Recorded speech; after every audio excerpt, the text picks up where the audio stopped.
Hi, everybody. My name is John Ford. I'm the Director of Planning and Building, and I want to thank you all for taking time out of your busy schedule and your evening to participate in this discussion on the ordinance that's being proposed for short-term rentals.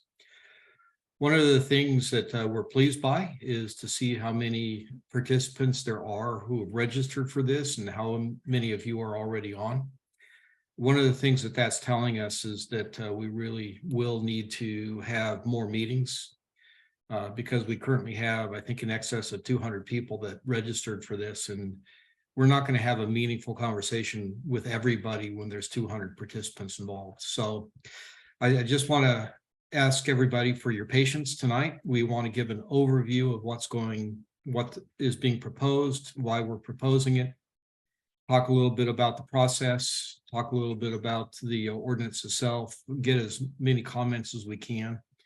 And then we will look at scheduling geographic meetings, South County, North County, probably something with the Planning Commission so that there can be a more meaningful dialogue. You can't just have that kind of a dialogue with 200 people at once. So we want to thank you for that. Before I asked Keenan Hilton, the planner who's working on this, to begin the presentation, I just also want to say that I know there's a lot of confusion about the moratorium. And what the moratorium really does is that it just puts people on notice that are in the process or maybe thinking that they want to start a short-term rental before before an ordinance gets adopted. And what that really does is just says, you know, if we go through a process, we develop a process by which existing short-term rentals are given status to get permitting, that folks that start after the date of the moratorium just don't fall into that same area. And the reason that that was done is so that people would not speculate on houses, on short-term rentals. There wouldn't be a rush to try to start them. If you've got an existing short-term rental, it should have no impact on you. It doesn't change anything that we're doing from an enforcement perspective. We still will enforce if we receive complaints, but we're not going out looking to enforce against short-term rentals. We can answer more questions about that a little bit later if necessary, but I really do want to help everybody understand that for the most part, it is status quo. Even people who start a short-term rental now, it probably really doesn't affect too much, except in the possibility that there becomes some kind of a pre-existing allowance for short-term rentals in terms of the permitting process. So with that, I'm going to turn it over to Keenan Hilton. He's going to walk us through a little bit of the background on why we're doing this and what we're trying to accomplish, and then we'll take some questions, and then we'll go into looking at the ordinance itself. And again, thank you for being here tonight. Great. Thank you, Director Ford. I'm going to see if I can get my screen share.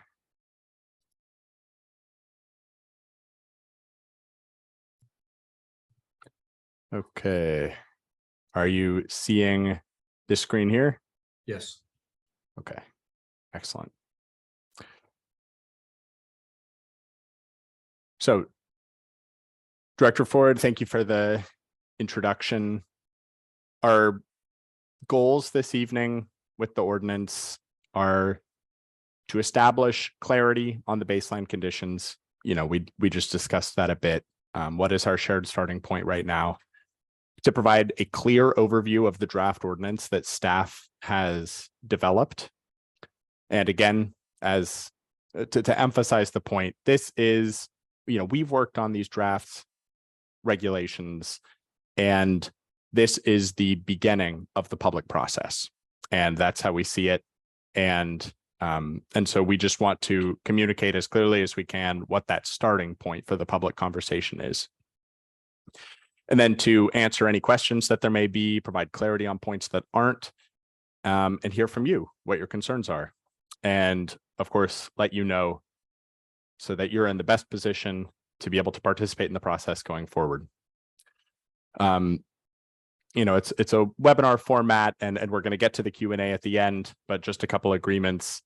Everyone, of course, has a seat at the table in the discussion, is encouraged to participate. If you feel comfortable, if you could start your question with your name and role in the community, that's appreciated, not necessary. We ask that communication be polite and respectful. And with that, we'll go on next part. We do have a live transcript available. You should see a button on the bottom with an option for closed captions if that's something that you are needing this evening. Also, we will be recording this. This is for the benefit of,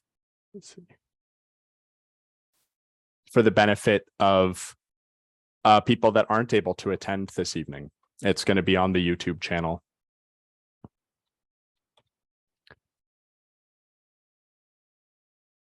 And so a little bit of a roadmap. As I said, it's meant to be an overview of the approach, an opportunity to get the community conversation and input started. We're going to spend a little while framing the ordinance. What are the values behind it? Then we'll dive into the different sections of the ordinance. And we're going to make sure that we cover the whole thing. We're going to present the whole document before opening up for questions and discussion. We'll have the specific language on the screen, but I'll do my best to describe it in general terms that are easily understood. Tonight, we do have several county staff members present. I'm Keenan Hilton, Associate Planner. I'm the assigned planner for the project. My phone number and email are on the website. They're going to be at the end of the presentation. And I look forward to being in touch with many of you as we go through the process. Of course, we have the Director of Planning and Building who's going to be available for the Q&A.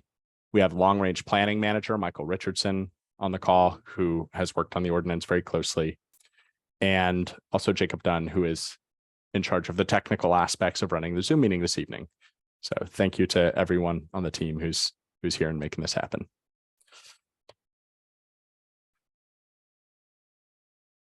So want to start just by highlighting the opportunities for engagement that are coming up. There are going to be additional community meetings that the director mentioned. Then there's going to be a planning commission workshop. This is really when we're going to get into the nitty gritty, the line by line reading, the wordsmithing. That's not really the intent of tonight's meeting. We want to keep it more with the concept and the intent, and whether or not we're missing anything big or getting anything right. And then we'll get into the careful wordsmithing more in the planning commission part of the process. There will be planning commission hearings. There are going to be board of supervisors hearings, and then with the coastal version, it'll go to the coastal commission. There will be additional hearings. The point being, again, there are going to be many opportunities to be able to participate in the process. You can always contact me with any questions or comments. So where do we find ourselves right now? A little bit of context for short-term rentals within the county of Humboldt. First is that we had some bed and breakfast regulations approved in 1989, and then I think they were amended in 2000. This is for when there's an operator on site, it's no more than 4 bedrooms. And I think in most cases, breakfast is served. And this is permitted with a special permit currently. And it's been an available option the whole time. We are not proposing to get rid of these provisions, but we are wanting to define clearly where short-term rental ends and bed and breakfast begins. So there will be a slight amendment there that we're proposing. Then a little bit later in 97, we created the combining zone. This is the vacation rental or vacation home rental combining zone. And this was mapped in the inland portion of Shelter Cove. So what that means is, and this is still true to this day, that the only place to get a permit for a vacation rental within the unincorporated area of Humboldt County is within that inland area of Shelter Cove. And that is a permit, or it is permitted with a special permit that has performance standards and has a hearing component. And we are proposing upon adoption of these regulations to replace the V combining zone. Within the coastal zone, we have not had a pathway for short-term rentals, and that is still true. That is still true today. And then Director Ford gave an overview of the temporary moratorium, so I don't think I need to spend time on that. So the goal here with really any ordinance, and certainly in the case of the short-term rental ordinance, is to protect the values of the community. That's why we regulate things. So we want to create a legal pathway for short-term rentals that currently doesn't exist with the following values in mind, or that currently exists in a very limited fashion. Health and safety, prevention of loss of housing stock, preventing displacement, allowing economic gains for residents, preserving neighborhood quality, balancing the rights of operators and neighbors, supporting tourism, and of course, generating some tax revenue. Now, there are two that have stood out more than the rest in guiding the development of our draft, and that is prevention of the loss of housing stock and preserving neighborhood quality. So again, if to put just in the simplest terms possible, what we were trying to do, it was create a legal pathway to have short-term rentals that gives assurances to operators that they're operating within the bounds of what's allowed and they will be able to continue to do so, and create that pathway while preventing loss of housing stock and preserving neighborhood quality. That really is at the center of what our project has been. The purpose statement, just want to take a minute with the purpose statement of the ordinance, because it's really important, and it's really important to be grounded and on the same page about what we are trying to do. So it's to protect and promote public health, safety, and welfare, support tourism and economic development, protect housing stock, preserve the quality of neighborhoods, and balance the needs of property owners, tenants, and neighbors. This is a little bit of context, and a very, really important disclaimer here is that these are not scientific figures. This is based on spending some time on the Airbnb website and doing some addition. So with that caveat, we believe that there are about 1,000 Airbnbs in the greater Humboldt area. And of course, Airbnb is not the only short-term rental platform or operator. There are several others, Vrbo, of course, being quite big. Airbnb, I believe, is the largest. So what we see here, about 1,000 of those, about 300, 350 are within city limits. So that's not within the county jurisdiction. Most are entire home, and most are not permitted. So this is our baseline. And what this tells us is that, of course, this is a significant industry in the county. This is a lot of people's incomes. It's also a lot of people's neighborhoods. And it's a notable number of houses that are being dedicated to this use. And so with that, I want to turn our attention to the draft short-term rental ordinance, which we'll see if I can smoothly make this transition.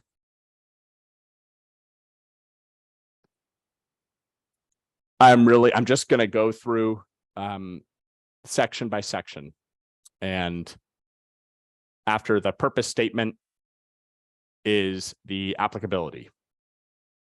So this is about dwelling units, and it's about dwelling units rented for fewer than 30 days that are either entire houses, or it might be 2 bedrooms or fewer. This is our proposed division between a short-term rental and a bed and breakfast. If it is 3 or more bedrooms with an on-site host, we propose that that would be a bed and breakfast. If it is 2 or fewer bedrooms within the home where the operator lives, that would be a short-term rental.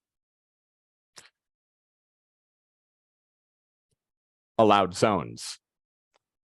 We propose that short-term rentals may be permitted in all zones that principally permit residences. So if you can build a residence by coming in and getting a building permit, then you would be eligible to get a permit for a short-term rental.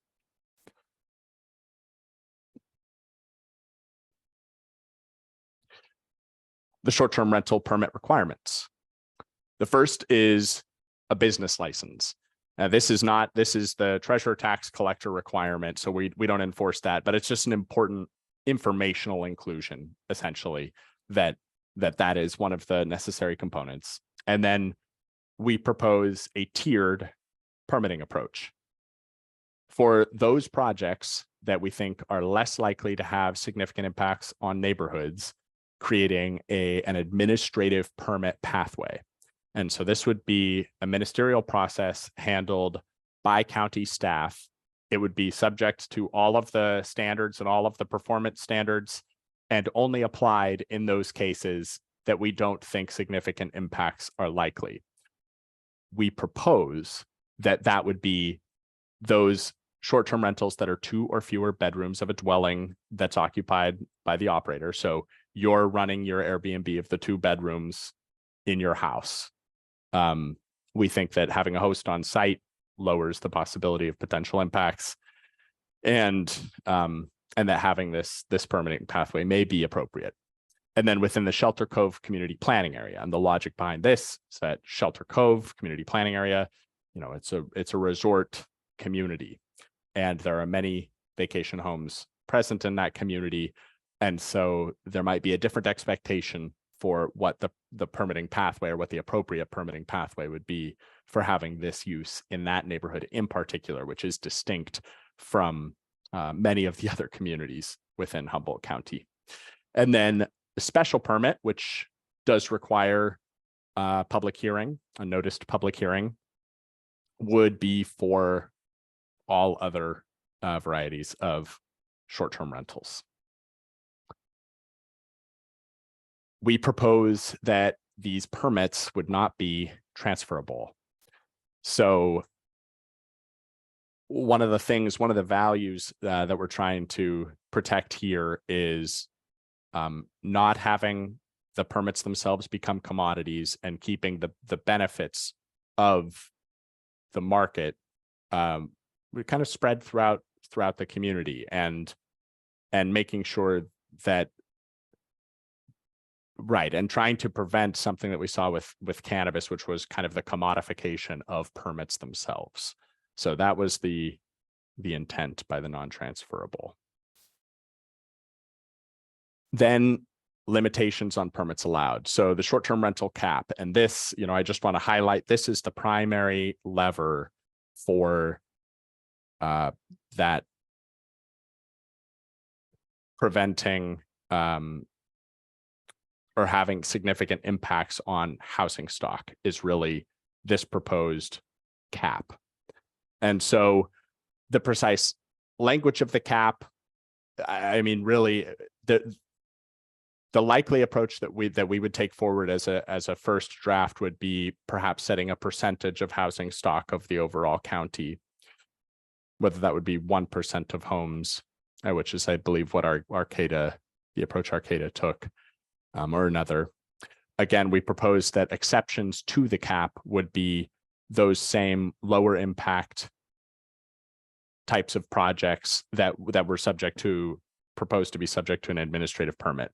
Those projects in Shelter Cove, and those that are a couple bedrooms in the house of the operator. We propose having a per person limit, so no more than 5. And this is, again, trying to benefit large numbers of community members within this industry. A per parcel limit, that has to do with neighborhood character. And then exceptions, one being that if an operator had, say, a second unit that was eligible for permitting as a short-term rental, and then they also wanted to do a bedroom in their house, they could do it. And then in a multiple unit dwelling, i.e., like an apartment building, a small apartment building, could be having multiple that where it's the operator on site, again, bedrooms within residences. And the intent there is, again, to try to create opportunity for folks to be able to do this while minimizing the impacts.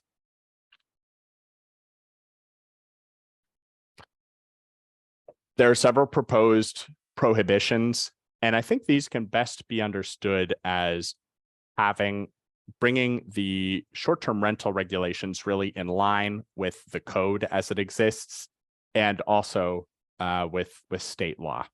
So recorded limitations, this would be if for instance, there's a limitation on a deed that specifically says that you can't do this, the ordinance doesn't override what's stated on the deed. With SB 9, this is California law that was passed recently with the intent of increasing housing stock explicitly, and so long-term housing stock. And so for and I don't want to go too far into the details of this one, but it's creation of duplexes and urban lot splits in some cases, and it specifically prohibits having short-term rentals. Accessory dwelling units, and this is, I know that this is, I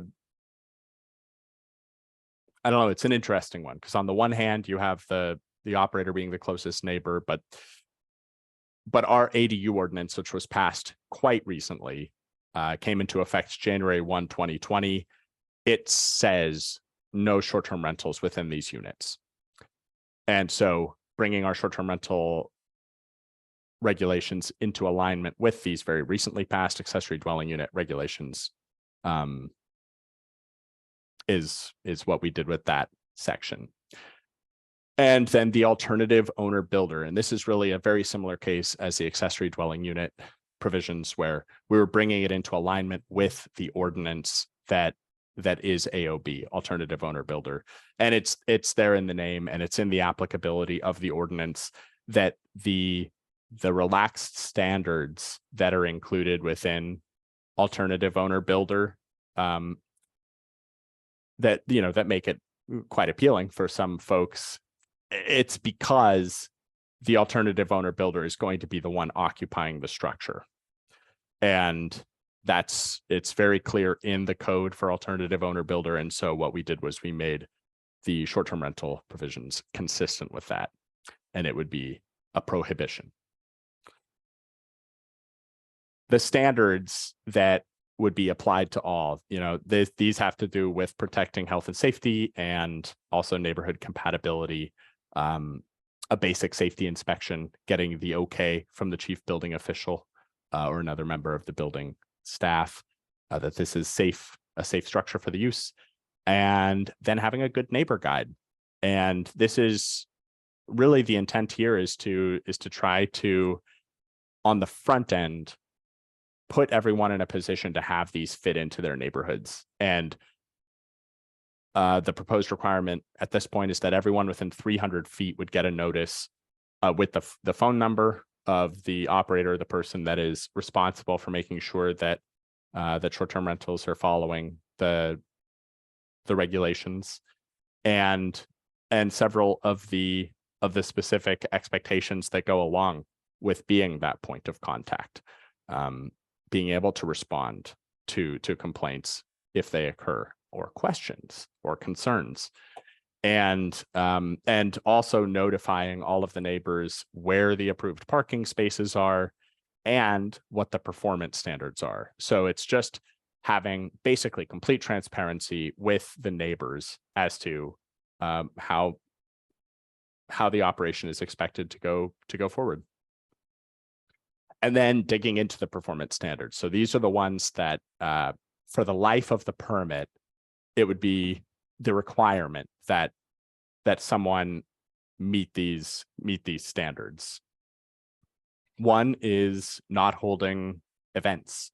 Oh, I guess a really important point that I do want to bring up is that with these ones, you could seek an exception with a conditional use permit and go before the planning commission and make your case for why you would need an exception, and establish that it's consistent with the purpose, the overall purpose, those values that I mentioned at the beginning of the ordinance, to seek that exception and have the public process to discuss it.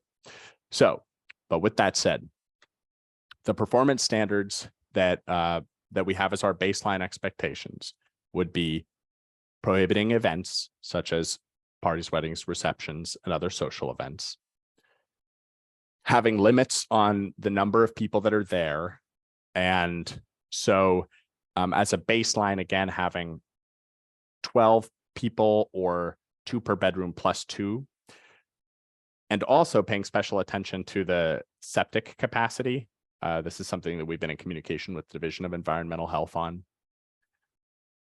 Also having a limitation being the amount of parking that is available on the site. And yeah, I suppose those are the 3 limitations: the baseline one, the parking, and the on-site wastewater if you have a septic system. Requiring solid waste and recycling be collected, noise. So limitations on noise, these are things that, famously noise is a difficult nut to crack. But what we propose is that, especially for those ones where there's no operator on site, if there are noise complaints, then we require the installation of noise sensors. And these have been created specifically for this purpose of short-term rentals, and it notifies the operator when a sustained noise level gets above a certain level, and it keeps a record of that. So we would be able to discuss and have some data to point to if it came to discussing a violation of this provision. Lighting, I mean, really all of the performance standards, of course, are towards that preserving neighborhood quality goal. Shielding, lighting downwards, not creating glare over your neighbors. And then the Good Neighbor Guide, this is exactly the same as the provision above, but it's making sure that on an ongoing basis, you're following the Good Neighbor Guide that has been established for the property. Part of making a cap work is having terms on the permit, so that if someone, for instance, stops operating, really for whatever reason, that we have a way in our process of catching that to create more room for someone else that may want to enter in. But there's not enough space under the cap.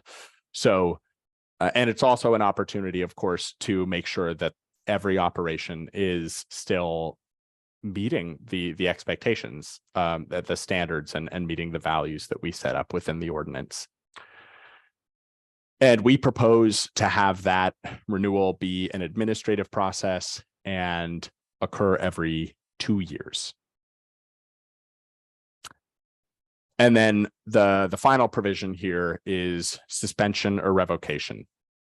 So, revocation would be the same process as revocation of any permit going before the Board of Supervisors, but we do propose to add the ability to for the director, at the director's discretion, to suspend a permit if there are violations and immediate action is needed to protect community welfare. So that is the deep dive. Thank you for bearing with me. I know that a Microsoft Word screen is not the most compelling visual aid, but I just wanted to be really clear on where we're starting from. And with that, John, is there anything that you would like to add at this point? No, Keenan, you've done a great job. That was a really well done overview. And we have had a hand up for a time. Maybe now would be a good time to take some questions, and hands are flying up. So why don't we start with Linda Warnow? If go ahead and unmute yourself.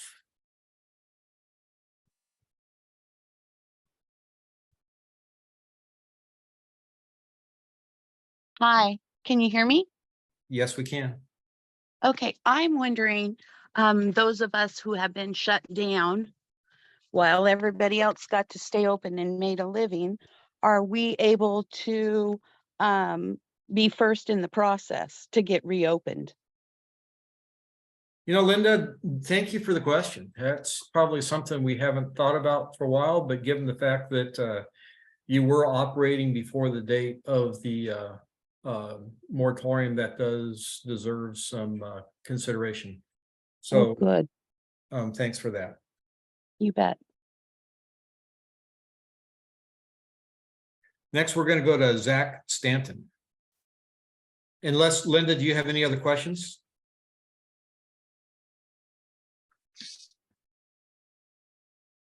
Not at this time. Okay, thanks.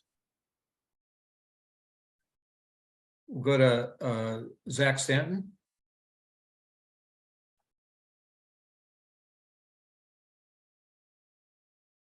Can you hear me?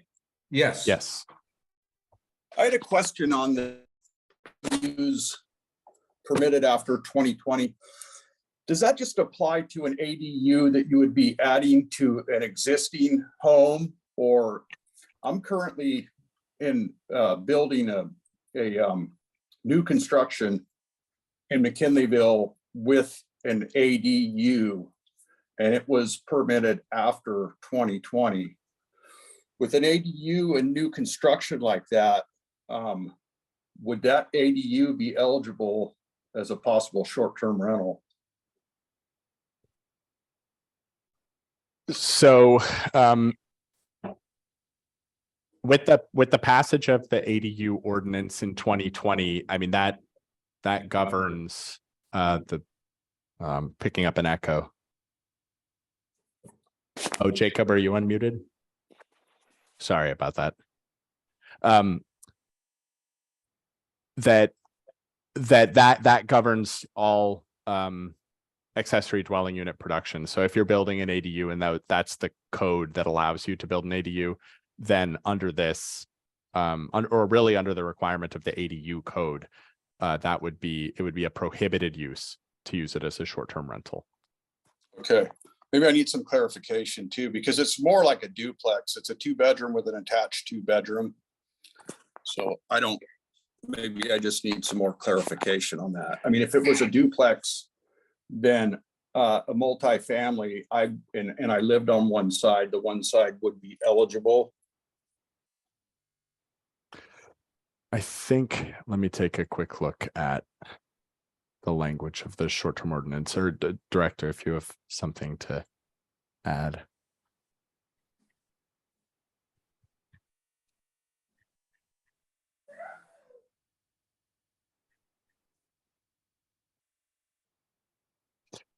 I'm talking and I'm muted myself. Zach, I think what we would benefit all of us better is perhaps tomorrow or something to get a hold of Keenan and look at what you've actually done and the provisions under which your the 2 units were approved. If it's truly a duplex, I don't believe that there's any restriction there. If the two units are allowed, if it was truly done under the ADU ordinance, then we're going to be limited.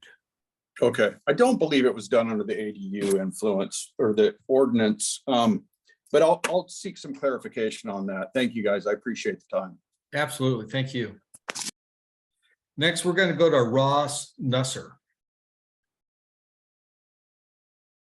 Hi, everyone. Can you hear me? Yes. Yep. Great. First off, wanted to say thank you for all your work on this. The purpose statement is admirable and sets out to answer an important question.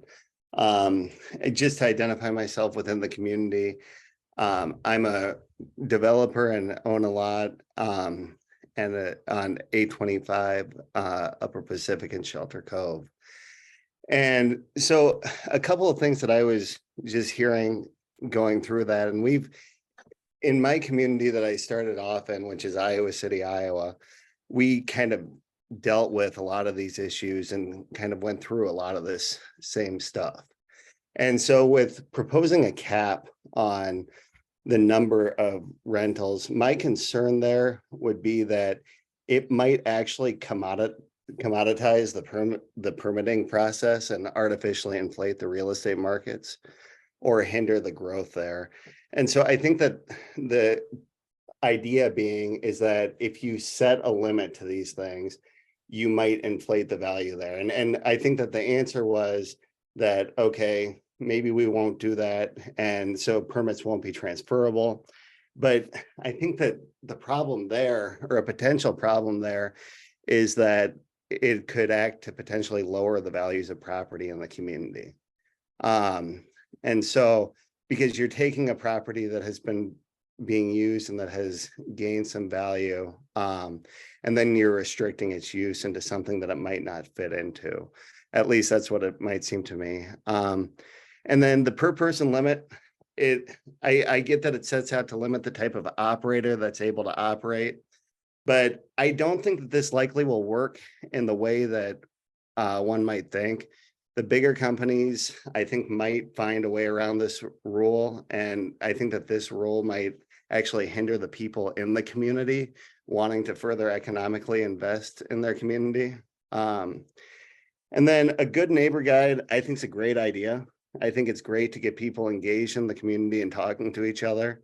The only thing that I had to say about that, though, is some of the proposed requirements seem to be a little unrealistic and overly cumbersome, such as expecting someone to be available 24 hours a day within 30 minutes wouldn't really leave an individual enough time to attend their family member's funeral and still be in compliance with this rule. And then I also wanted to applaud on the conditional use permit exception. I think that that's going to be a good idea to limit larger venues. Also wanted to note that parking as regulation, just as it's used in other zoning capacities, I think will be served well here. But those are my 2 cents on it, and I look forward to the conversation. Thanks, Ross. If you have any ability to give us any data on how it affects property values, we're all ears. Appreciate your comments, and a good neighbor guide being unrealistic. If you give us maybe some more information on why that's unrealistic, happy to hear from that. We really do want to get everybody's input and understand what you're saying. So we're all ears right now. Thank you. Great, thanks so much. And I'll just reach out to Keenan at some point and go from there. Excellent. Perfect, thanks. Next, we're going to go to Trent Sanders.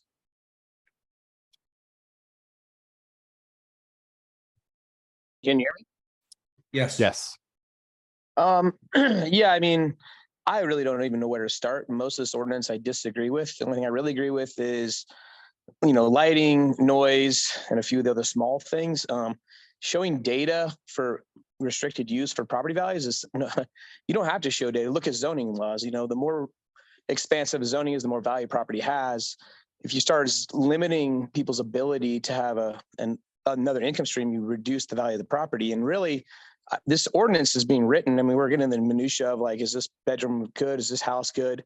The main problem is, there's a big lack of housing for students. And that's, I know, what sparked this entire conversation and this draft ordinance. So I would, you talk about, you're mixing cities, you're mixing, county in your opening statements. Really, I would let the cities, which have their own rulemaking ability, let them decide what they want to do within city limits. And most of the problems lie in Eureka, Arcata, and maybe McKinleyville and some Fortuna. You get south of Fortuna and Rio Dell, there is no housing problem. There is no shortage. And all you're doing is limiting people's ability to make money and reducing property values, reducing TOT values. And basically you're telling tourists go somewhere else, because the model of why Airbnb, VRBO exists is because the current business model wasn't working. Assume you have a family with, a dog and some bikes, and they want to come to Humboldt, but they don't have a trailer and the campground, they don't want to sleep on the ground. So you can't take your dog and your bikes upstairs into this 3rd story of the Humboldt house. And with tweakers in Garberville, you know what you're going to do? You're just going to go to some other county where they allow you to be. 5-person makes no sense. People are just going to find a workaround. And yes, bigger companies that run hotels to VR, they're going to allow it in. They're going to figure a workaround, but you're limiting the average individual from making inability to make money. The list goes on. I could talk for an hour about how poor this is. And then, putting the onus on the property owner, you have to, AOBs are excluded. Basically every parcel in Southern Humboldt is AOB. So you're basically saying all of Southern Humboldt is off limits, even though there's a mass glut of extra housing. Liability insurance, that's what it's for. People Airbnb trailers, Airbnb yurts, tents, spaces. So you have to permit your yurt, your trailer, everything has to be a fully permitted structure. Other counties don't do this. And last time I checked, we weren't a socialist country. Capitalism, people find business models that work and it increases the values. We want tourism. We want people to come here. We want people to have ability to make money on the property. And if you limit it with like this ordinance, basically you're just telling everybody, we have a big problem in your Arcata, so we're going to punish the rest of you because whether it's Cal Poly or the county, nobody did, took the time to solve that housing problem. And there's a massive one. And now it's all on the individual. So there's so many things wrong with this ordinance. I know there's a lot more time to talk about it, but people are texting me madly right now and they're all thinking the same thing. And most people are pretty upset about this proposed ordinance. Thanks, Trent. Next, we're going to go to Brian Hedman. Yeah, good evening. My name's Brian Hedman. Just to introduce myself, I'm a construction, real estate, and land use attorney. I own a property in Trinidad that is a rental property. And I've got a couple questions and then I have one comment. First question is with respect to your intended application of the ordinance.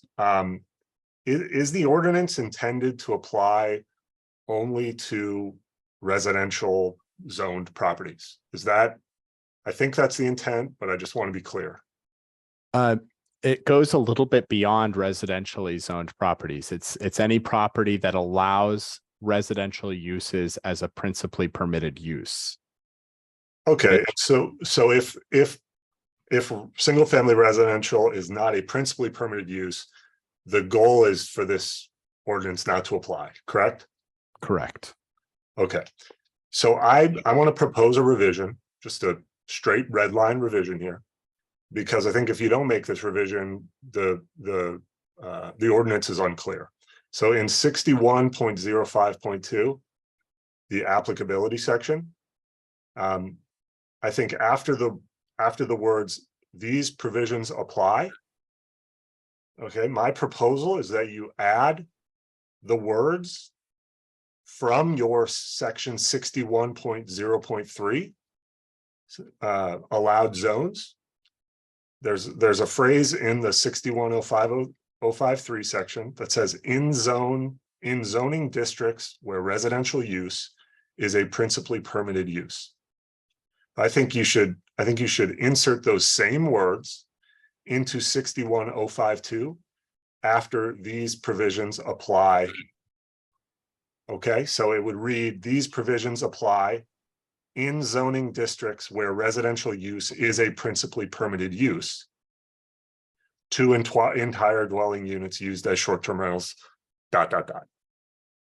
And the reason I'm proposing that is because if you do not include that language, it's ambiguous as to the scope of the applicability of this ordinance. And obviously that change should be made. I'm personally interested in both of them, but the change should be made to both the inland and coastal draft ordinances. Keenan, did that proposal make sense, or do you have any questions about it? I followed along. Made sense. Okay. Do you have any reactions to that? Do you think it's a good idea? I'll pass it on to Director Ford. Yeah, consistent language is good. We appreciate the comment there, Brian, and we find it helpful. So thanks a lot. Okay, good. The reason for that is if you don't do that, I think that there's potential for challenge to the whole thing, and you've got a situation where you're wrapped up in a problem. The second question I had is with respect to, and this was something that Keenan, you did not go over in your step-by-step review, which was very helpful. Thank you. At the tail end of the draft ordinance, there's additional almost like tag along language. We see this a lot. Sometimes it's called like a trailer bill. All right. They do this in Sacramento. You guys have proposed modifying the language of 172.18, the definition of visitor serving facilities. Why are you doing that? Oh, so this is in the coastal version that you're looking at? I think it's in both. It may be in both, but if it's That's only right. in coastal, That's primarily coastal, Brian. so can you explain why you're doing that? Because that is a use type that only applies to commercial properties. And I think that was the motivation, is because we are attaching the proposed use of short-term rental to residential uses. And if I recall correctly, the zones where visitor serving facilities are allowed are, is it commercial? Is there also industrial?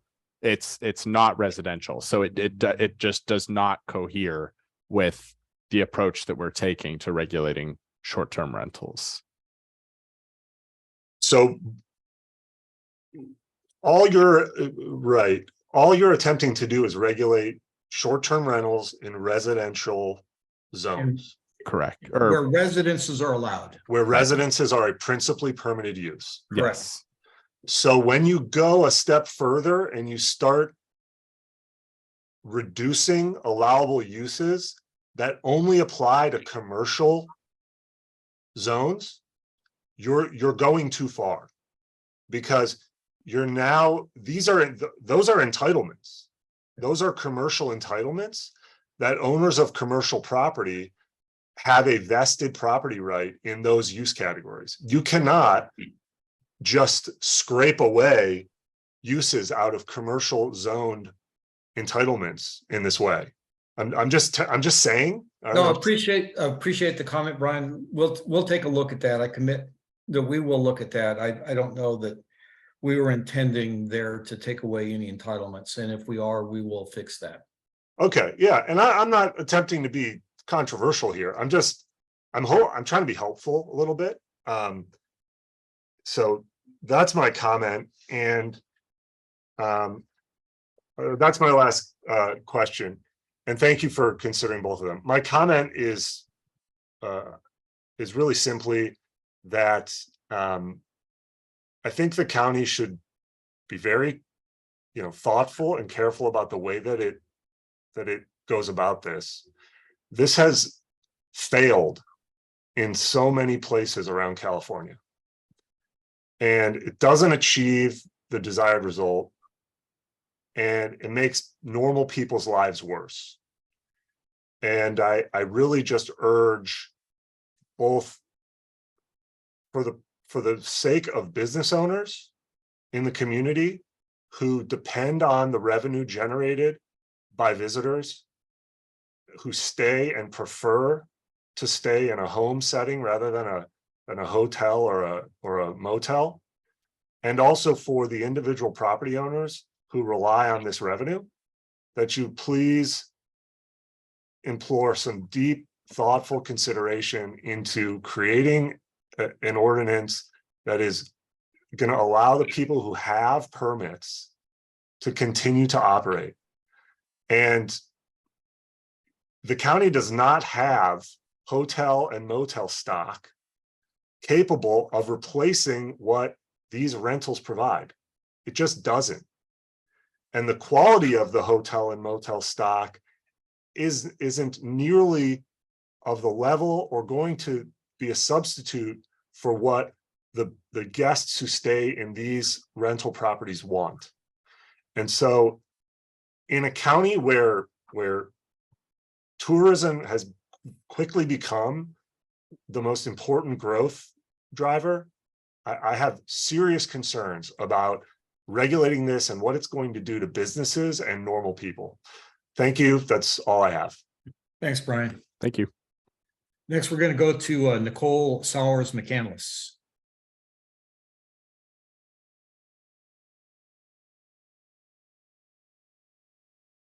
Hi, can you hear me? Yes. Hello. Hi. Well, my name's Nicole, and I live in the unincorporated area of Ferndale.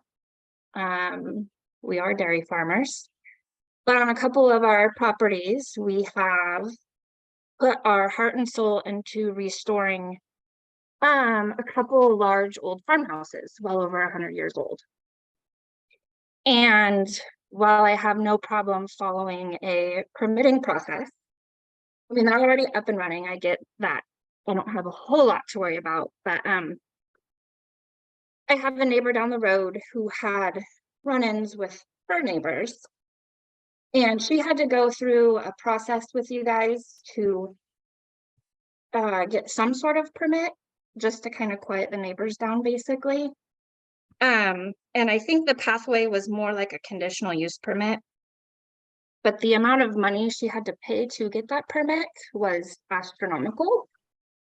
In the sense of, we're Airbnbs out here, but we're not making huge revenue like, say, Airbnbs in South Lake Tahoe.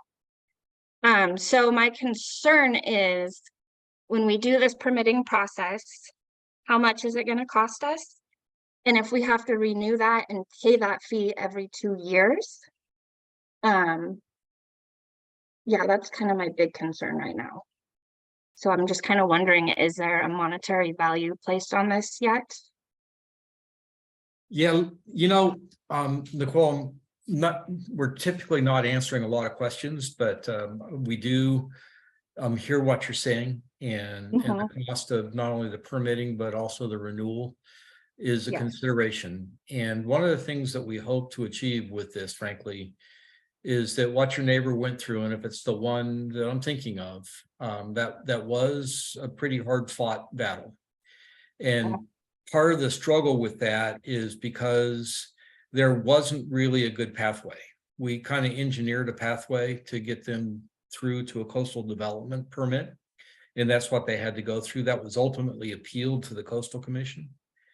With this kind of an ordinance that would establish, clear guidelines, clear regulations in terms of how things are permitted, that kind of process shouldn't need to be reproduced all the time. Okay, that was my question. And then my one little soapbox is I am very appreciative of you guys actually reaching out and letting us have input on this, and I understand the need for it. It's a little bit disheartening. We, as landowners and landlords, we chose Airbnb as our pathway for our rentals now, because we feel like the government, local, state, and federal, have not had our backs. And so while we're all totally willing to work with this, I hope you guys kind of keep that in mind. We're not trying to cause a shortage in housing, but like I said, as landlords, we've gone through hell and back a few times, and the tenants always win. And so that is why we are short-term rentals. And that's my soapbox.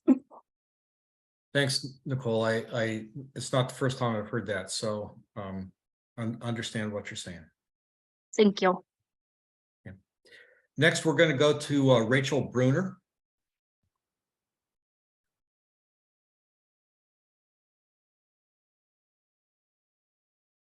Somehow we've got Jasmine Harvey in there. Rachel, are you there? Yes, I'm here. Can you hear me? Yes, thanks. Great, thanks. Yeah, I just if that correction, like Brian was saying, was made, that would help clear up a lot of things, because again, that's huge. But again, I just feel like a lot of the permitting processes in the past, and I'm specifically thinking about cannabis, how long those took and how much those were affected. I'm kind of curious as to what your office can take and how those inspections of these properties are going to go. And, that seems like a lot of added work on behalf of your part, but then also on behalf of, our part. Additionally, I'd like to say, like the last person brought up, just, this is, if you look at statistically what Humboldt's making as far as like Airbnb goes, we're only at like a 40% occupancy rate. That's like not very good at all. So if you look at Airbnbs like across the nation, Humboldt is not like even anywhere on the map. So it's very disheartening to see that regulations are being put on small businesses here in Humboldt. This is one of the only things that we have, like, you know, me and my family, we branded ourselves and we did all these things here, similar to how cannabis went. And again, I feel like these regulations are very restrictive. I could talk about all day on, how these different things wouldn't, fit, but even like social events like that even that wording in and of itself, like prohibits other social events. What does that mean? Like, define a social event. Is that a gathering of 4 or more people? Is that like, it's just, it's super. And again, the good neighbor thing, totally understand that to a certain, feat, depending on where you're at. Everyone knows that you have neighbors that are going to complain regardless of what's going on. So again, I would ask that that also be put, if these regulations do stick, somewhere in here other than the director can just suspend your permit or revoke your permit, but like actual specific, like, is there going to be a hearing, a board to review suspensions or revocations? I don't know if you guys are aware, but people's Airbnb accounts, VRBO's accounts get, banned or hacked every single day. So we're constantly combating issues from, our own property management softwares, all these different things. So this is just another added thing, business licenses, all these things that cost money over time. And really who you're taking it away from is the people that live here. So, I just want to say that I'm appreciative of you guys, of doing your thing. But again, I think that, like you said, John, in the beginning, this needs to be more talked about. We need to have more conversations so everyone feels good, because really right now, I feel like I'm putting my hands behind my back. I pay significant money for property taxes every year. And it's making it very hard to live here. There's not a job that you can go and make $150,000, $200,000 a year. So most of us that are doing Airbnb are doing these things on the side to make money so that we can actively stay here where our families are at. So it's going to come to a point where most of us are going to up and leave, where I'm sure you're all seeing where your kids are going or your grandkids are going because no one can afford anything. But at the same point, this is what the rest of us are doing to maintain our livelihoods here right now. So I just hope that that's taken into some perspective. And again, I think if that correction, like Brian was saying, was made to these regulations, that would again clear up so much. And I'll just leave it at that. But thank you. Yeah, thanks, Rachel. And one of the things that you bring up, and I'm certainly not want to argue with you, but we do recognize the tension here. I think Keenan tried to point that out, and we're struggling with, we get complaints from neighbors who are upset because there's parties, there's parking all over the private roads, there's roads being blocked and things like that. And then from a code enforcement perspective, we end up having to respond to those things. And so really our hope is that we can, as a community, develop a set of regulations that you guys can just go and operate, and you don't have to talk to us. Not that we don't like talking to you. I appreciate you calling in tonight. This is what this is all about. So we love that. But, from your operating perspective, we don't want to be in your way. We don't want to be in your business. And that's just our perspective. I hope that helps a little bit. So next, we're going to go to Matt Bruner.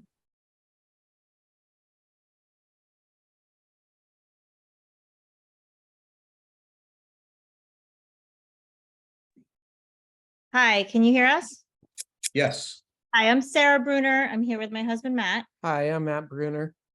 And we're calling in as longtime residents of Humboldt County. We've been here over 30 years.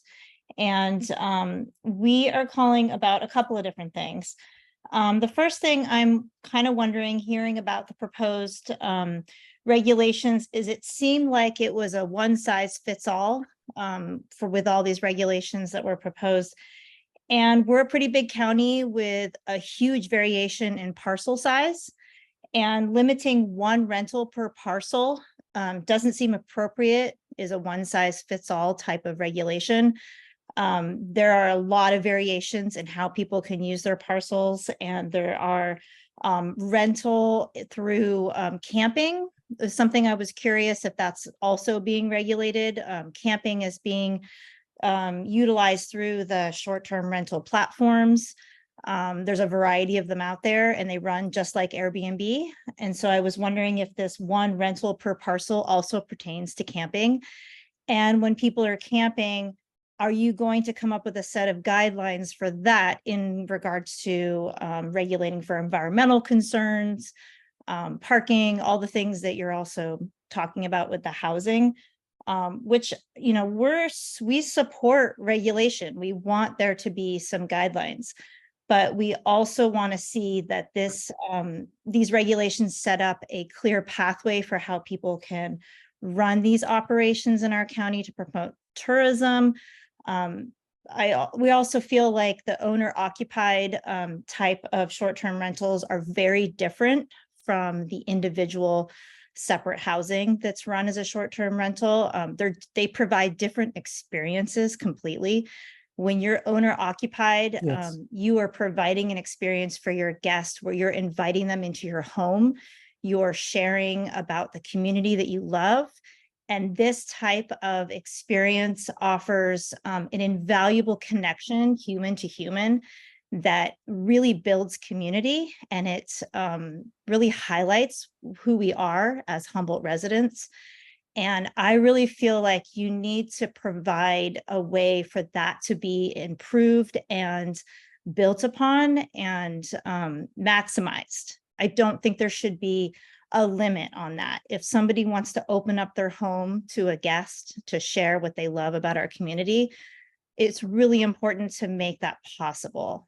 That's a really valuable way to share communication and to just connect with people in general. This is the reason why people get into Airbnb from the very beginning, was to connect with other people from other places in the world. And that kind of connection cannot be made by just making a reservation in a hotel room. And that's kind of who we are as Humboldt residents, is we really value that. That's why a lot of us live here. Our community really means a lot to us. And we don't just often run a business or live alone and just run the rat race. We live here because we love our community. And that's a really positive way to share that, is through these short-term rentals, especially owner occupied. My other question is in regards to zoning. When you do this one size fits all type of regulation, it doesn't seem to take into consideration different types of zoning. And maybe this is what was brought up earlier by Brian, which I was trying to understand if this regulation only pertains to certain types of zoning. I was wondering if you could clarify that. We are farmers, and we work very deeply in the agricultural community. And it's really important for ag zoning to provide more opportunities to bring in different types of income and educational opportunities. Agritourism. It's been I'm really involved in the ag community, and talking about ag tourism and the value it brings to our economy and our community is something that there's a lot of interest in. And there's a lot of farmers who would love to be able to provide educational and hosting opportunities on their farm, and are just not sure what's legal and what's possible. And so I just want to express the importance in making that more possible and not restricting it, because that's something that our community needs, and it's really important here. So those are kind of my comments. I'm really just concerned about one size fits all, maybe separating regulations depending on zoning, limiting rentals, how it pertains to camping and other aspects of that. So if you could address any of those and just take them into consideration, I appreciate it. Yeah, thank you. I'll start with a couple of the points. First is with the owner occupied, that if it is, if it's bedrooms in the house, so if it's 2 or fewer bedrooms in the house where the operator lives, what we propose right now is that that would be an administrative permit, so a less expensive and less onerous permitting process, and also that would not be subject to the cap. So I don't know if that's the type of operation that you had in mind with operator on site, but if it is a portion of the home, 2 or fewer bedrooms, they would have those things that make it less restricted. And then as far as the ag zoning, that, you know, AG, AE, these do principally permit residences, and so short-term rentals are allowed. Farm stays in these, and this is one of the edits in the code that's not part of the ordinance per se, but one of the changes that we would need to make elsewhere to make it consistent is that we would say that a farm stay that meets the criteria for a short-term rental would be regulated as a short-term rental. So I don't know if that adds clarity to those 2 points, but those were the 2 comments I have. Well, and then the one size fits all, one of the reasons that the CUP process is put in there is so if there are circumstances that, like a really large piece of property with a couple of different houses on it that could be rented out without creating an impact on a neighborhood, say, that then those things can be permitted. And so completely hear what you're saying, really appreciate your points and your questions. And we do actually support and like the idea of tourism and ag being combined into kind of part of the attraction to Humboldt County, because we do think that that's something that's important. That's great. And I know the woman before us who had talked about permitting pricing, that's another consideration too upon everybody in this county. You know, you don't want to do what you did to the cannabis industry and all that stuff. I mean, we're not cannabis farmers, but you know, we realized that people were over permitted and overtaxed with a lot of burden. And we want to see this beautiful community thrive without having it be a burden to live here. Appreciate that. Thanks, Matt. Thanks, Sarah. Next, we're going to go to Laura Lassiter.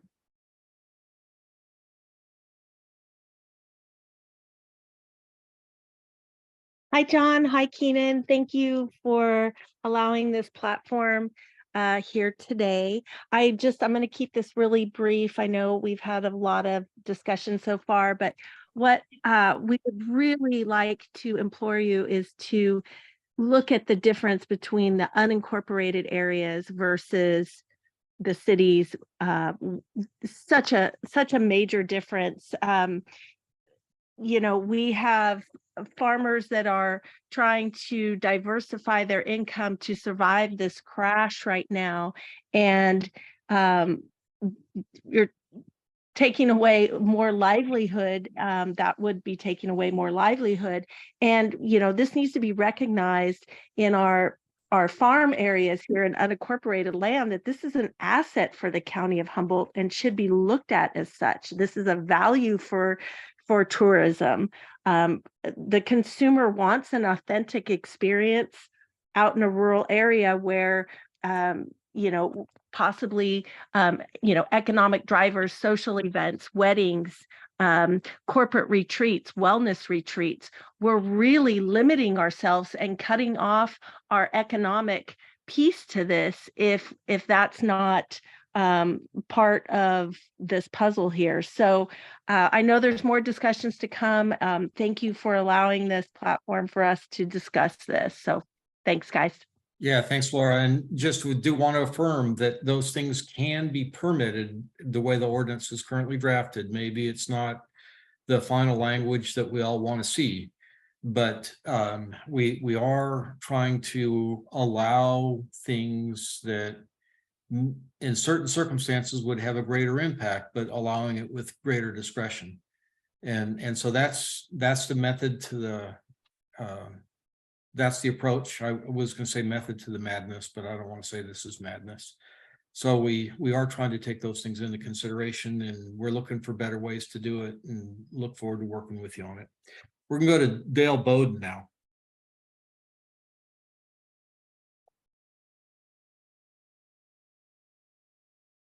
Good evening. My name is Dale.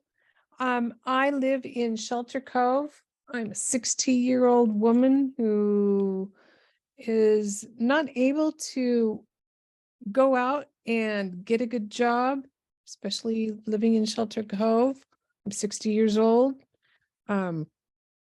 So I rent out some rooms in my home to help me pay my taxes and my insurance so I can keep my home. And if I can't afford much more taxation and permitting and this and that and the other thing, I also struggle with the problem of you saying that I can only rent out 2 or fewer. Well, I have a big home here in Shelter Cove. Why are we limiting it to 2 bedrooms or less? I'd really like to see it 3 bedrooms or less. That would help me a lot. It would give me the cheaper permit.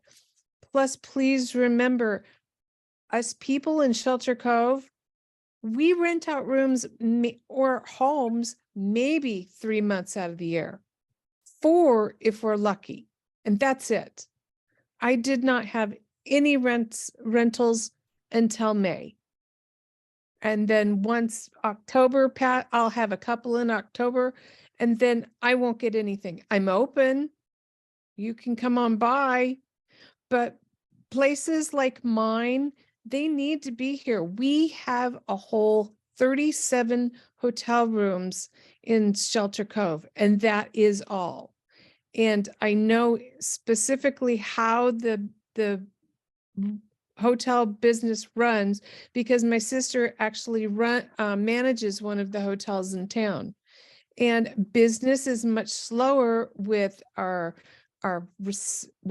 inflation going on and the collapse of the vacuum of the cannabis industry around here. And so many people have moved out of the Garberville and surrounding areas. So please take into consideration that there are people like me that if I have to dish out a bunch more money in permits and fees, I'm not going to be able to afford it. I'm going to have to go and ask the county and the state to help me with food stamps and other forms of aid, which I don't want to. I can rent out rooms right now. I can do that. I can take care of that physically. And I love educating people about the area. I really do. I'm only renting out 3 to 4 months a year. And I would really like to see the ordinance changed to 3 or less bedrooms. I'm not a bed and breakfast. I don't have that big. I'm just somebody who's trying to make a little bit of money on the side so I don't have to leave and end up in a trailer in Kansas. And I'd really appreciate that because I'm not going to have a retirement fund. It's renting out these rooms. So that's all I had to say. Thank you for listening. Thank you, Dale. Thanks for the call. We really appreciate that. Next, we're going to go to Mike Reinman.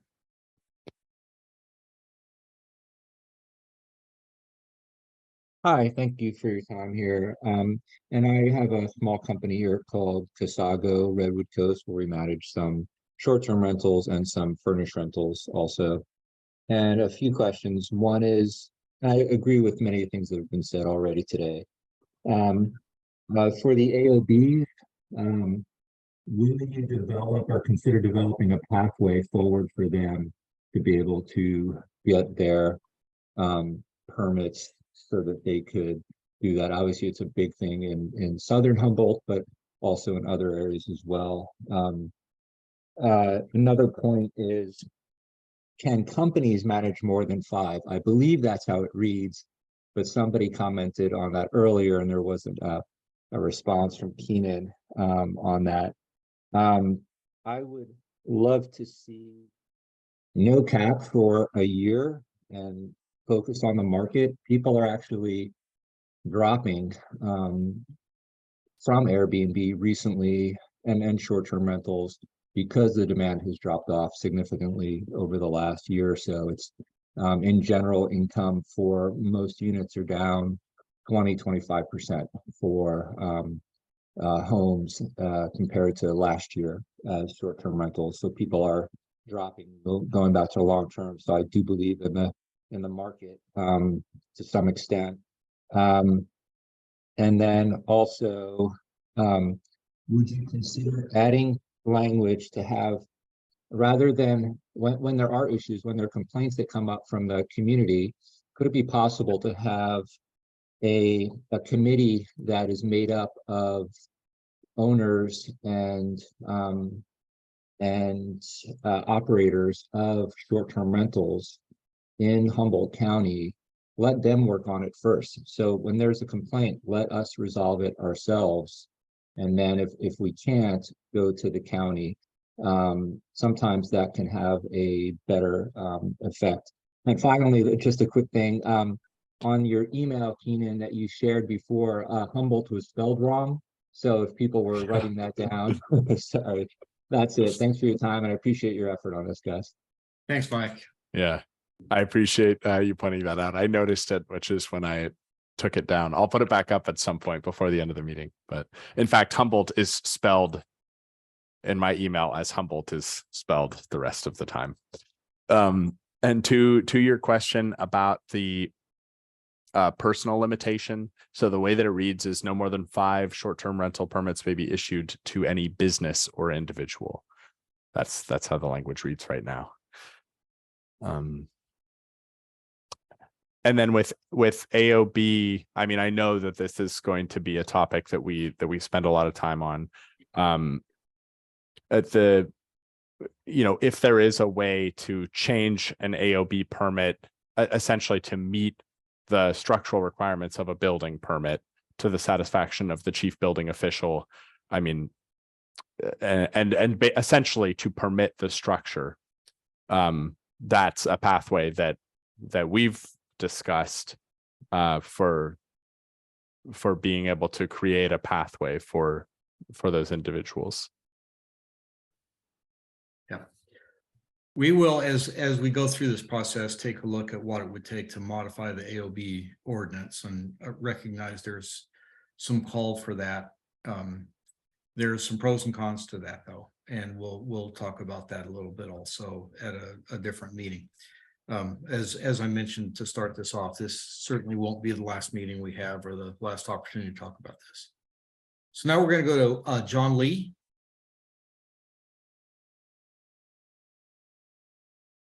Okay.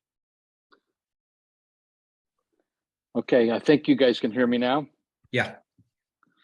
So wanted to kind of piggyback onto 4 or 5 of the last comments of everybody. I operate a I guess apparently an unpermitted STR and just north of Trinidad, unincorporated. I'm on 10 acres coastal and forested all around me, so I don't bother neighbors. I just do 1 bedroom, 2 people. I live here. This is my home, and it is an AOB permit. I don't recall that being one of the regulations when I pulled my permit back in 2014 and built this house. I assume the AOB restrictions, as Keenan said, relaxed standards are your concerns, but the only reason I wanted an AOB permit because I didn't want to put sprinklers in. So I don't know, John, you just commented about maybe there's a path forward for AOB if they can meet some of the non-AOB building, guidelines, but obviously it's prohibitive to go and retrofit a sprinkler system in, and I'm certainly not interested in doing that. I'm about a mile north of Trinidad. I do feel that, you're painting with a pretty broad brush there. And I would like to see if somebody can meet safety standards, because I realize AOB doesn't require railings on stairways and decks. And of course I put all that in anyway. And we still have to pass, when the house is built, we have to pass all electrical codes. We all have, smoke and carbon monoxide sensors. So the house is safe. And I'm not sure, other than just from a legality standpoint and code standpoint, where you guys are coming from excluding AOBs. I don't know if you'll take the time to explain that now, but I do kind of piggyback on everybody else's concerns. Tourism is very important from here. We don't have the hotel capacity. I'm strictly tourism. 2 to 4 days is my typical rental, and I live on site and I take care of all my hosts. We have a regulatory process already in place. It's called reviews, and I do Verbo and I do Airbnb. And so, I'm deathly afraid of bad reviews. So I make sure I give a great experience. But anyway, so if you want to comment on that, on the AOB part of things, that's kind of my biggest concern about all of this. But, I have obviously a lot of other concerns. I won't get into the minutia right here, so I'll shut up. Thanks, John, for your consideration. I guess the big thing for us is that the AOB ordinance limits the occupancy to the owner. And that is something that would need to be changed. And you are correct that probably in most AOB permits, plumbing, electrical, all the other safety elements get inspected and meet the requirements of a normal building permit. It's just that those structures are not inspected for their structural integrity. And that's not to say that there's not some great structures out there that have as much integrity as any fully permitted building. I'm not saying that. We just have not been able to verify that. And so that becomes the struggle that we're having. Yeah. Wait a minute, you just said that they're not inspected for structural integrity. Can you elaborate on that? I'm not sure I agree with that, but what do you mean by that? So when an AOB permit comes through, that's the one thing that our plan checkers don't evaluate, is the structure of the building. You mean like the framing and the foundation and all that? Is that what you mean? Yes.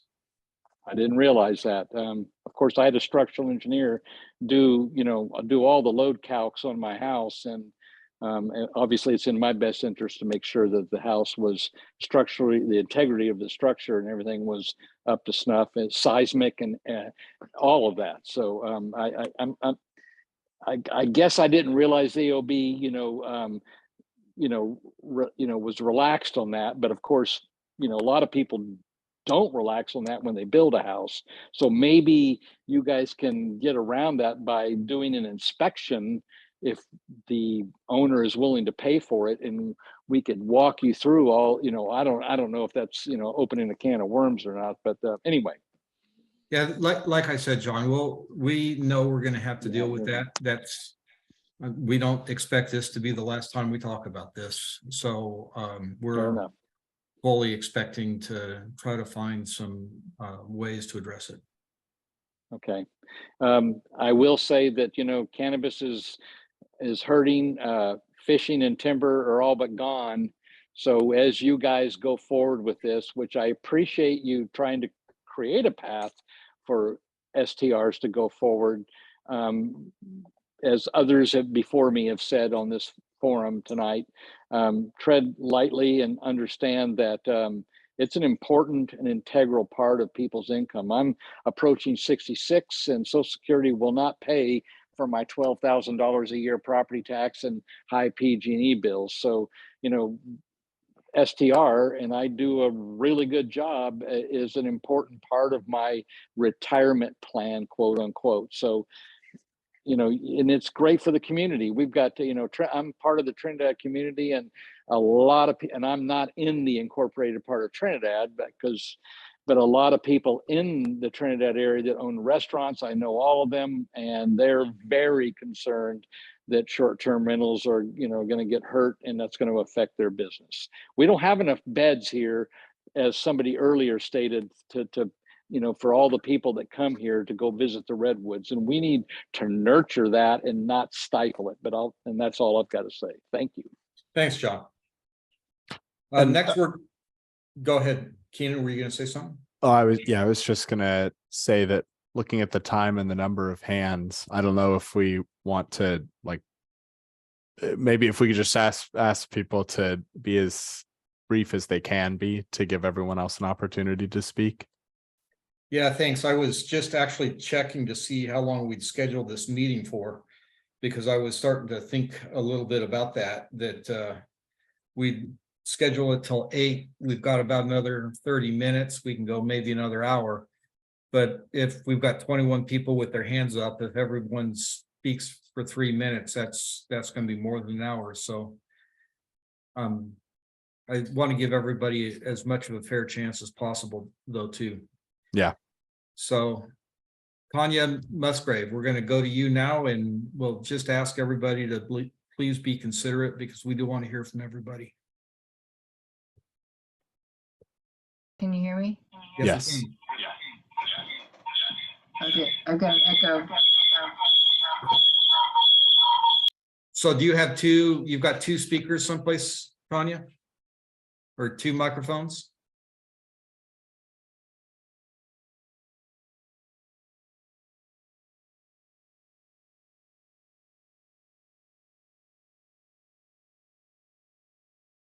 Can you hear me now? Yes. So Tanya, do you have a phone and a computer? Yes, You need to mute one of them. I have my phone muted.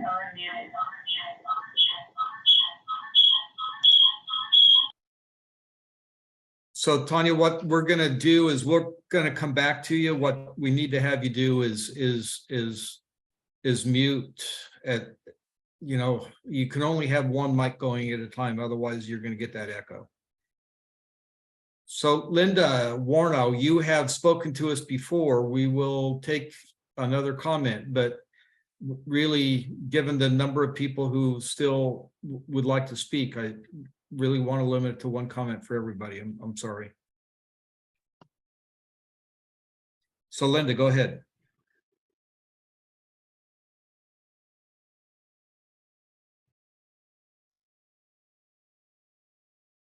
Linda, go ahead and unmute.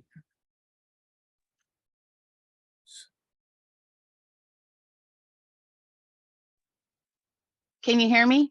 Yes, I can hear you. Okay. I was born and raised here in Eureka, and I'm a senior citizen, and it only took one neighbor to complain to get me to shut down.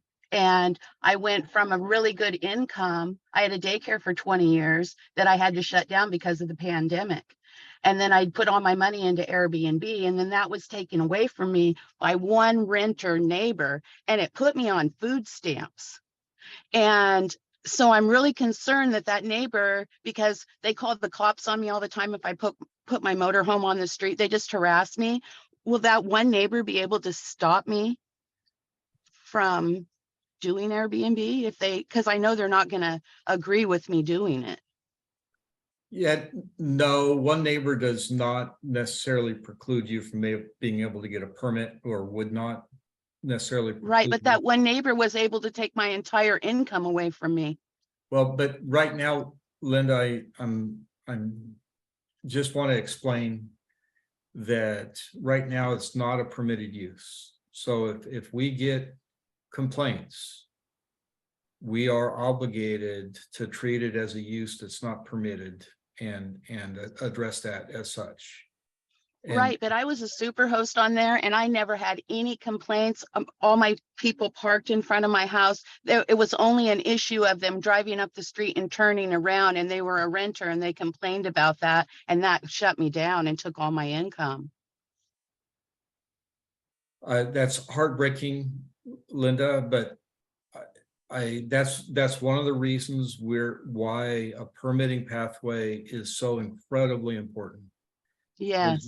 Then everybody has a good sense of what can be done and what the expectations are.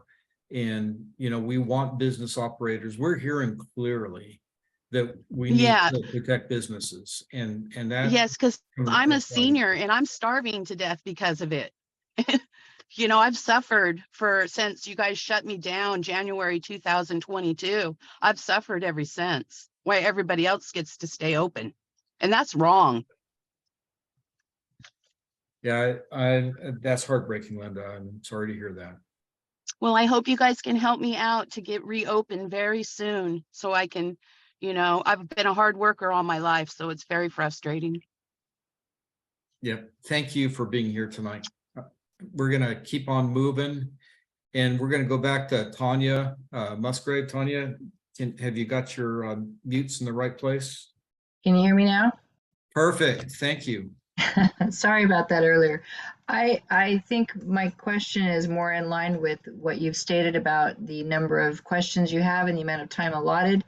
I have a plethora of questions and I would just like to send them in along with my comments rather than taking up time on this call, and understanding that there are going to be some follow-up sessions where maybe my answers can be received, or maybe an email back. Should I reach out to Keenan Hilton at his email address with my questions and comments? Is that the best vehicle to send my information? That is go ahead, Keenan. That's exactly the best way.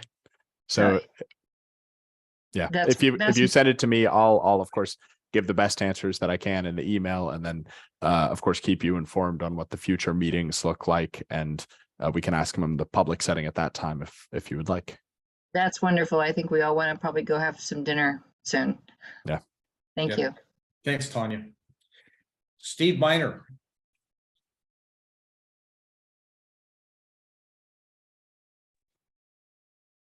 Can you hear me now? Yes.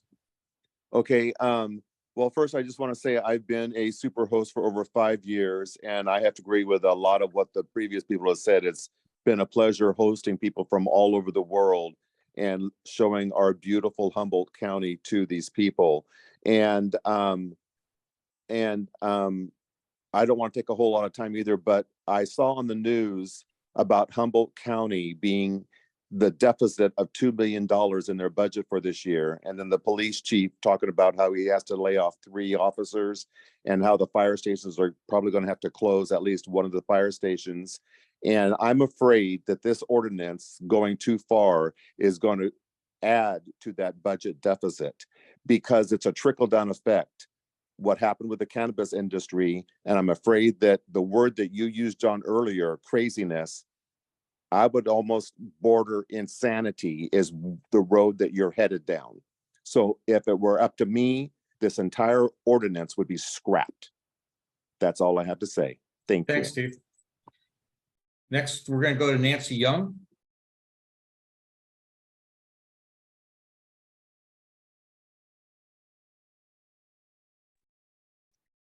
Hi, thank you very much. The first thing I want to say is this meeting, what you are doing to open it up to us at the very beginning is fantastic. And the fact you have several meetings planned in the future to get more discussion, that's really terrific. I want mainly to make one comment, and it has to do with the complaint process. I'm 83, and I received a complaint, and thank heavens for the planning department, because even though I got shut down and I have been hurt financially, your planners have been really helping me figure out how to move forward, and they've been terrific. And my question is, when I received the complaint, I wasn't told who it was and even what it was about. And for me, the alarm bells of due process went off like crazy. And so my request is that if you aren't already doing it, that there can be some real research about how complaints are handled in other communities around the country. And I love the person's suggestion that there be a citizen or combination citizen and planning department committee that reviews complaints before they would be heard otherwise, because that really needs to be looked at. And I really appreciate how you're running this process and look forward to participating more. Thank you, Nancy. Next, we're going to go to Jillian Levy, it looked like.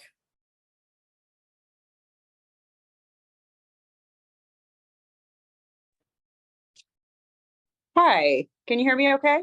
Yes. Wonderful. I want to echo some of the previous speakers' sentiment and saying that I really appreciate that you are taking the time to listen to all of the stakeholders in the community and to have this really open, organic conversation right now. My feedback is a little less specific to the minutia of the regulations, but it's just sort of like an overall perspective, which is that I think that there are certain regulations that really might need a little bit more attention to detail.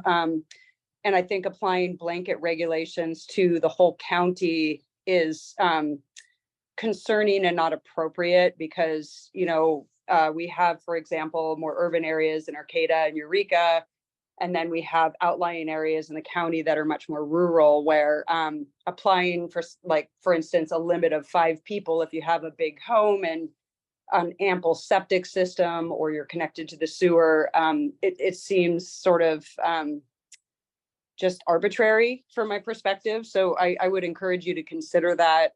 Another point that I do want to bring up is that this, the AOB buildings, if there was some kind of a path forward where people could, there was like a bridge permitting process where people could have those permits reevaluated and perhaps considered, you know, like I know the specific category in Airbnb that's called the OMG category specifically is very popular.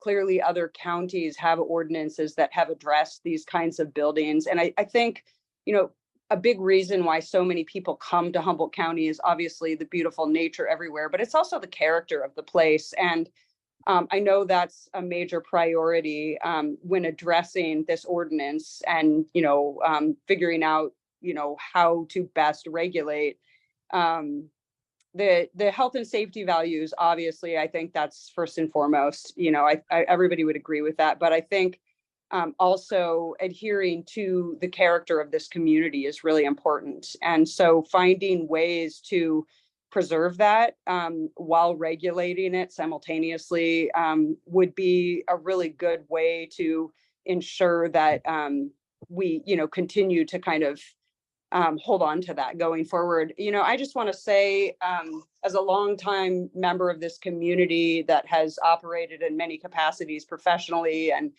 raised kids in this community, and I'm a property owner and now real estate agent, you know, our county is going through some tremendous changes, and many of them are painful for the locals that have been here for a long time. And, you know, we're all looking for answers to the way forward, and clearly we need good regulations, you know, but I do think that much of what makes Humboldt so special and unique is the longtime citizens of this community.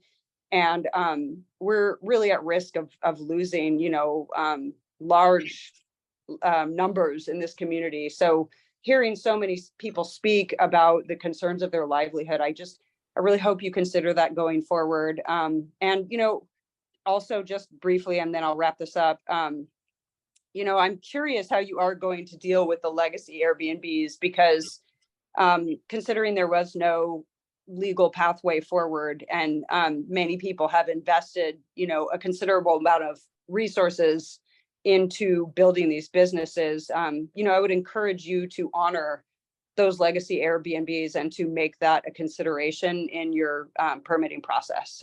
Thank you so much for your time. I do really appreciate you holding this hearing for all of us to be able to speak openly about our concerns and how we see this working going forward. Thanks, Jillian. Appreciate your comments. We're gonna go to Glenn Brown now.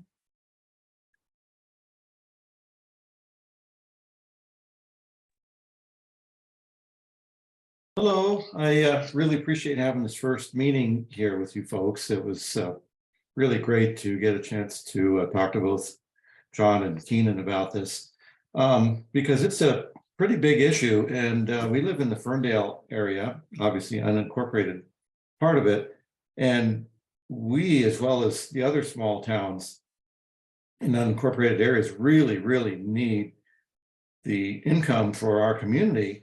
And my wife and I both are taking Social Security, and it's an absolute must for us to be able to survive, to be able to continue with our Airbnb. And I wonder how this whole system works with, if we have an Airbnb that's, again, I think that you guys should consider the fact of people, I think previous person talked about legacy, and I think that what she's talking about is the fact that if those people have an Airbnb that has been successful, getting high ratings like us for the last several years for both Airbnb and Vrbo, the top ratings, that should be considered as far as being able for us to continue with this. I think it's absolutely important. Plus, it helps Humboldt County. It also helps Ferndale and surrounding areas because we need the people to be able to come in and visit and all that, because at least we're finding out, during the wintertime, we don't have that much going on anyway here with Airbnb. For us, it's during those real critical times, starting maybe April or so and going through August, September, maybe in there. And then it drops way off, guys. And so I'm just pleading and asking that you keep that in mind, that these people that have been successful like us, that you will allow us to continue, because it's really tough to be able to live here when you are just taking Social Security the way we are. And that's just really our golden nugget, is having our Airbnb, even if it's only for one, as we have it, and it's in kind of a mother-in-law unit that we have here. And I don't know how you guys take or regulate that if you have a mother-in-law type of unit. So I think that's all I wanted to say right now, but I really appreciate the fact that you're having these meetings in advance like this so that we can open up and talk about what's going on and hopefully be able to work with you guys to continue on in the future. Appreciate that, Glenn. Thank you. Thanks for your comments, and we are hearing you. So now we're going to go to, that name popped off before I could get it.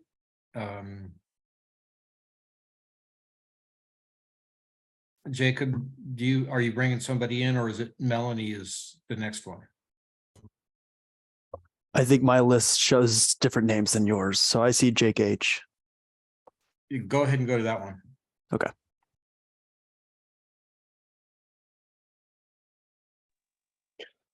Can you guys hear me? Yes, Jake, we can hear you.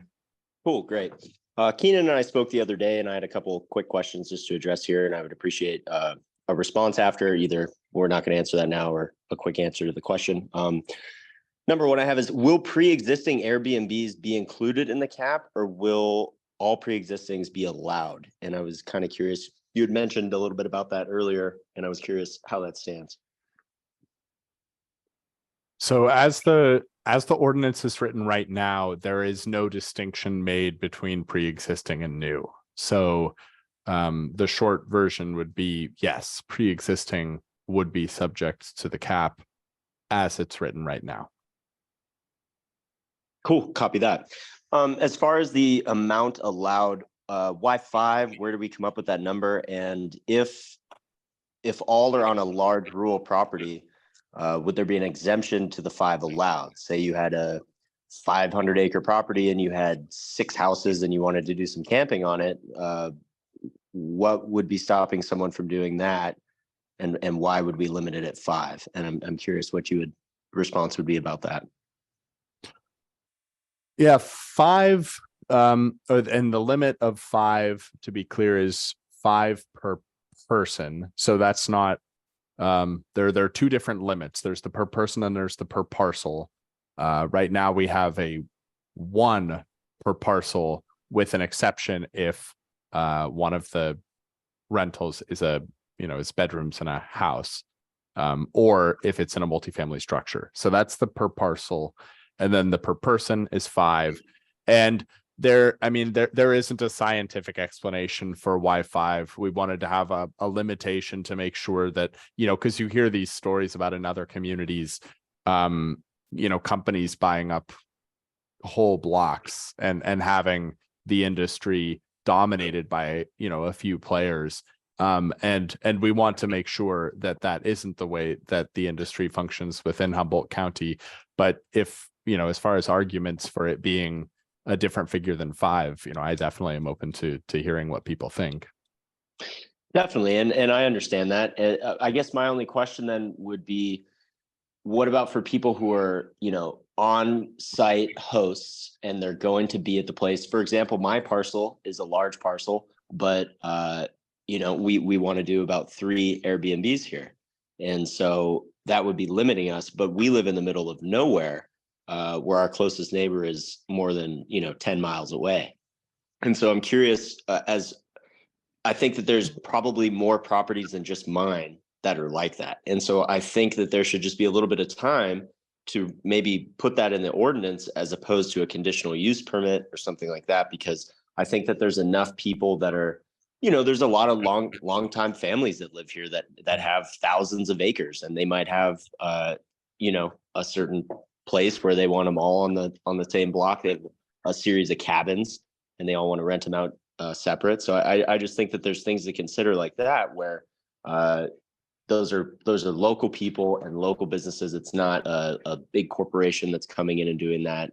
I don't think those people should be limited, and I would appreciate that consideration.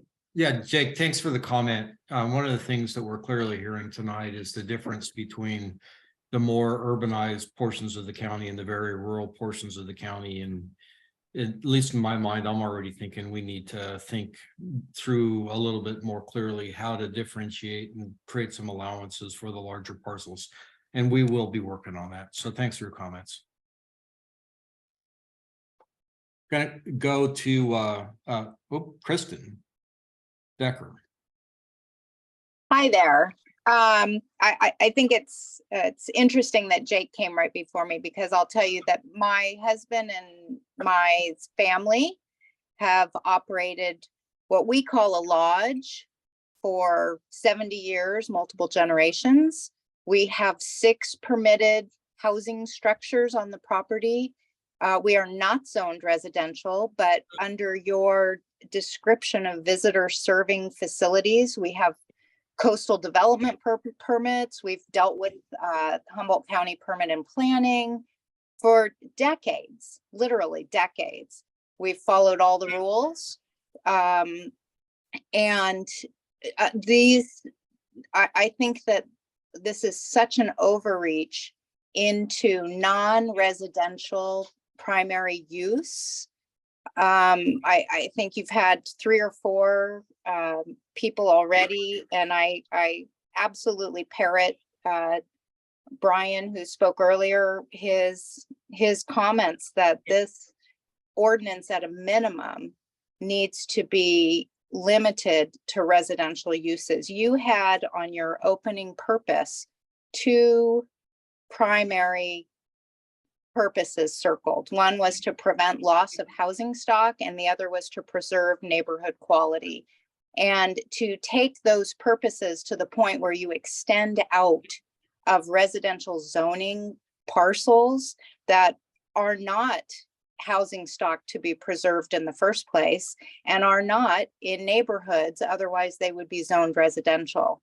And if they are in neighborhoods, they are there for the sole purpose of providing commercial and visitor serving facilities. So to turn around and take those rights away from people who have run units, like I said, our family has been doing this for 70 years, have been taking tourists in multiple homes or housing structures. And, you know, I know vacation home rentals is the buzzword of today, but you know, my husband's parents called them cabins and cottages and lodge rooms, lodge buildings. And so just any dwelling unit, especially when by your own numbers, you said there's roughly 1,000 VRBOs in Humboldt County, 350 of them within city limits. So you're talking 650 throughout the entire county. Probably a large portion of those 650 houses that you see listed on Airbnb are similar to ours. Well, we've got 6 structures on one parcel. And if you go to, you know, up the street, we're up north of Trinidad, you go up to Oric, for instance, there's you know, cottages there, there's 14 cabins on one parcel, and it's visitor serving units. But technically, is that a cabin or a cottage or a vacation home rental? If it's not a residential neighborhood, it's that those parcels are specifically identified through the zoning code for specific purposes, and to isolate out only hotels, motels, and tent camps, and to cross out vacation home rentals from visitor serving facilities who have been licensed and historically providing services for tourists. I mean, Humboldt County is a huge tourist destination worldwide, and to take parcels that are specifically zoned for those uses and say vacation home rentals are no longer allowed seems very limiting. So I would just say that for what's potentially 300 or 400 parcels at the most throughout the whole county, to make this very heavy-handed ordinance that impacts the livelihood of a lot of people is maybe kind of far-reaching for what's needed, and probably doesn't do anything for either of the 2 goals that you stated of preventing loss of housing stock and preserving neighborhood quality. You know, I get the good neighbor rules and coming up with something so that you're treating your neighbors properly, but you know, take it to the extreme. Say I've got a visitor serving facility and I've got 10 tents, and in the middle of it I've got 3 cottages. Well, that would mean that I couldn't rent the 3 cottages. So then I would have a conflict with someone who's living in tent camps on visiting on a commercially functioning property and residents in the middle. Kristen, if I could, that's not at all what we're attempting to do here. We don't want to regulate those as vacation rentals. And that's, we're just trying to provide clarity. And if our attempt to provide clarity created more confusion, I promise we'll take a look at that. Okay. I do think it could be solved with that first sentence, that you're applying these rules to residential primary use properties. Yeah. Right. Right. Because as it's written right now, it's gonna wipe out a lot of visitor serving facilities that have been around for generations, not just the new ones. We're thankful for the comment, the highlighting that. We will definitely take a look at that. That's not at all what we want to do here. And so really appreciate the comments. Great, thank you. Thanks. So we're going to go to Matt Bruner now. And Matt, we've heard from you before, Matt and Sarah, I think it was. Yes, it's us. Yeah, sorry. Yeah. We're gonna make it super short. I just want to propose something that might simplify this process and meet the goals of both the regulators and the short-term rental holders. So we've stated before that we do agree with regulation because regulation can help us all meet certain goals of our community and the values that we want. And you guys have stated 6 values: protect our community, health and safety, don't lose housing, bring in tax revenue, support tourism, and economic gain. So those are your 6 values. So rather than having all these limitations, why not have a checklist for how to meet those 6 values and meet every single short-term rental where they're at and how they can meet those 6 values, and evaluate them on a case-by-case basis and help them upgrade or change whatever they need to do to meet those 6 values. So there doesn't need to be a limit. There doesn't need all this complication. I feel like regulations are only good when they actually help a community meet their goals. They really are difficult when all they do is complicate things. And the way you guys are proposing things is overcomplicating it. Really what you need to do is come up with what are the definitions of our values in our community, the way you outline them. I agree with every single one. All 6 of those points matter in our community. But let's evaluate all of our short-term rentals and how they meet those particular values. Let's consider them individually. If you're saying we should all get permits and everybody should be evaluated based on how they meet their permits, that why not reverse engineer the whole process and meet every single short-term rental on how they meet our values for our community?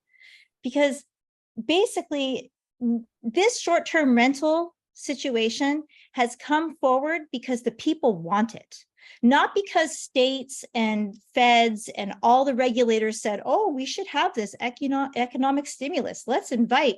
No, it's the local community residents said, we want to do this. And so It's our great. I'm already giving you guys a chance. You said you'd make it really, really quick. Yes, so that's my point, is simplify the process. Meet every short-term rental based on how they meet those values. Clear and simple. No other limits, no other complications. Come up with a state of values, define them, and then evaluate every short-term rental based on those values. That's my comment. Thank you. Next, we're going to go to Tracy Monforte. Hi, can you hear me? Yes. Oh, wow. I didn't think I was going to get a chance to speak. Well, anyway, I'm going to keep it short, but I've been a super host for 5 years. I've lived in the community for 43. Love the values that you outlined. I believe with a lot of people that have said here, it shouldn't be a one size fits all. And I like Sarah's idea. I don't know if that can be objective enough, but we probably do need a few regulations. But I got very nervous about all of this because, you know, am I going to qualify for the regulations? I live in unincorporated McKinleyville, 6.5 acres. We've got 2 Airbnbs. One of them is part of our home. One of them is a mother-in-law unit. And if I'm hearing it correct, I wouldn't qualify to keep my mother-in-law unit if I can only have 1 bedroom or 2 bedrooms in my house that I live in and not something else. And I have to say, you know, my husband and I, we lost a business. This is our survival. My husband turned 65. He's battled cancer for the past 5 years. I am 63. I'll be a senior, you know, 65 soon. And this is how we are going to keep our home that we love and have lived in for over 20 years. I absolutely love being a host. I have like all 5-star pretty much.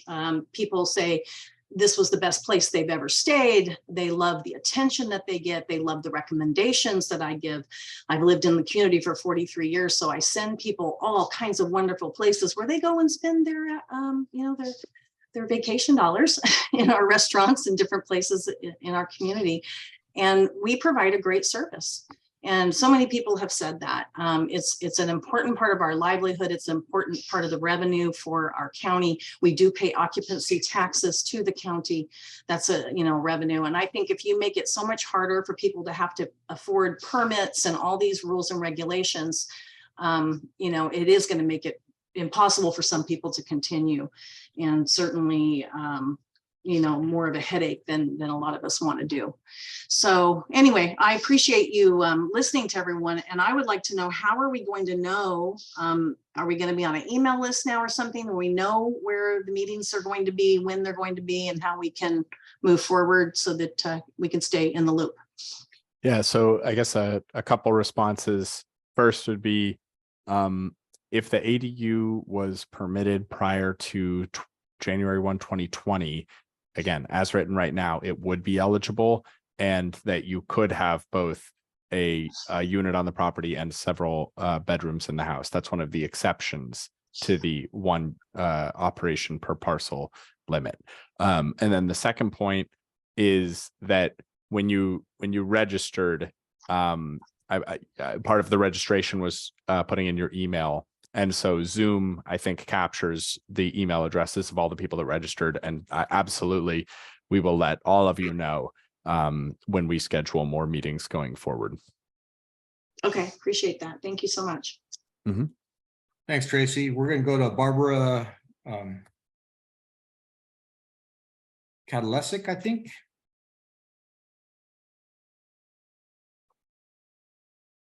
John, you know me. It's Barbara Kattlecheck. I'm a realtor at Coldwell Banker Sellers.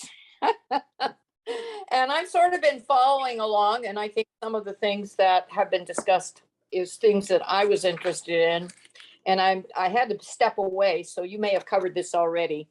I am aware of a situation where there was a one-person complaint, and I know that within the incorporated cities, at least one, there is a rule in place that there has to be at least 3 complaints before a person is eliminated as a vacation rental person. Are you considering anything like that for the county?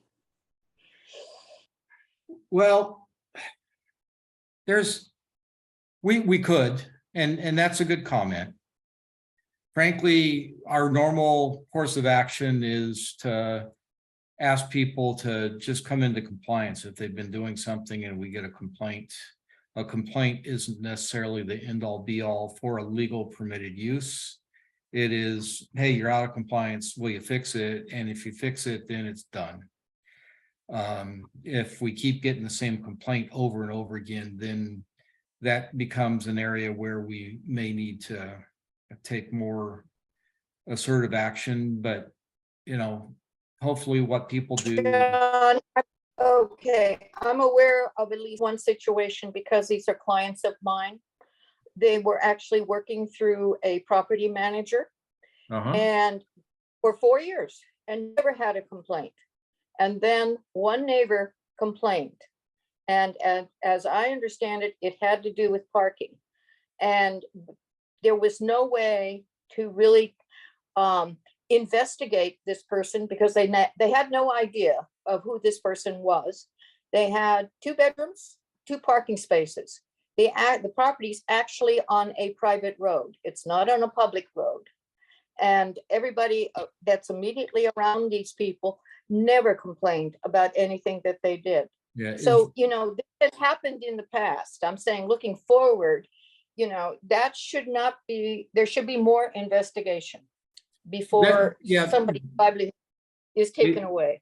We agree with that. And the struggle right now in the county is that when we receive a complaint, the short-term rentals are just not allowed uses. And so it's not a matter of just, changing your operation to bring it into compliance. The fact of the matter is the whole thing's not allowed. And so that's how we have to treat it. Okay, I'm saying, I understand what was done in the past. I'm saying, think about the future. That's what we're talking about. Okay. And yeah, the thing I'm saying to you is that, it's not necessarily a matter of, somebody left their light on too long one night, or the shield fell off a light and was shining into the neighbor's window and we called them and they fix it. That's not even something that is really a big deal. So it's not the number of complaints. It's not Well, yeah, it's hard. Complaints are hard to Well, quantify. I know, and it's an irritant to the people whose livelihood has been removed. Having said that, as you move ahead and you develop your ordinance, I'm suggesting that this should be something that's taken into consideration, how to handle the complaints. Because right now, at least the people that I know, they could not receive any information regarding the person that complained. And so they had no comeback. And they did what the county told them to do, which is essentially shut down their business. Yeah. And right now, you know, they were a good neighbor, because I've had other people around that have come to me and said they had no problems with these people. So I'm just saying, investigate it a little further. That would be really, I think that would be helpful to people. Appreciate that, Barbara. Thank you. So the last hand up we have tonight is Heather Kornberg.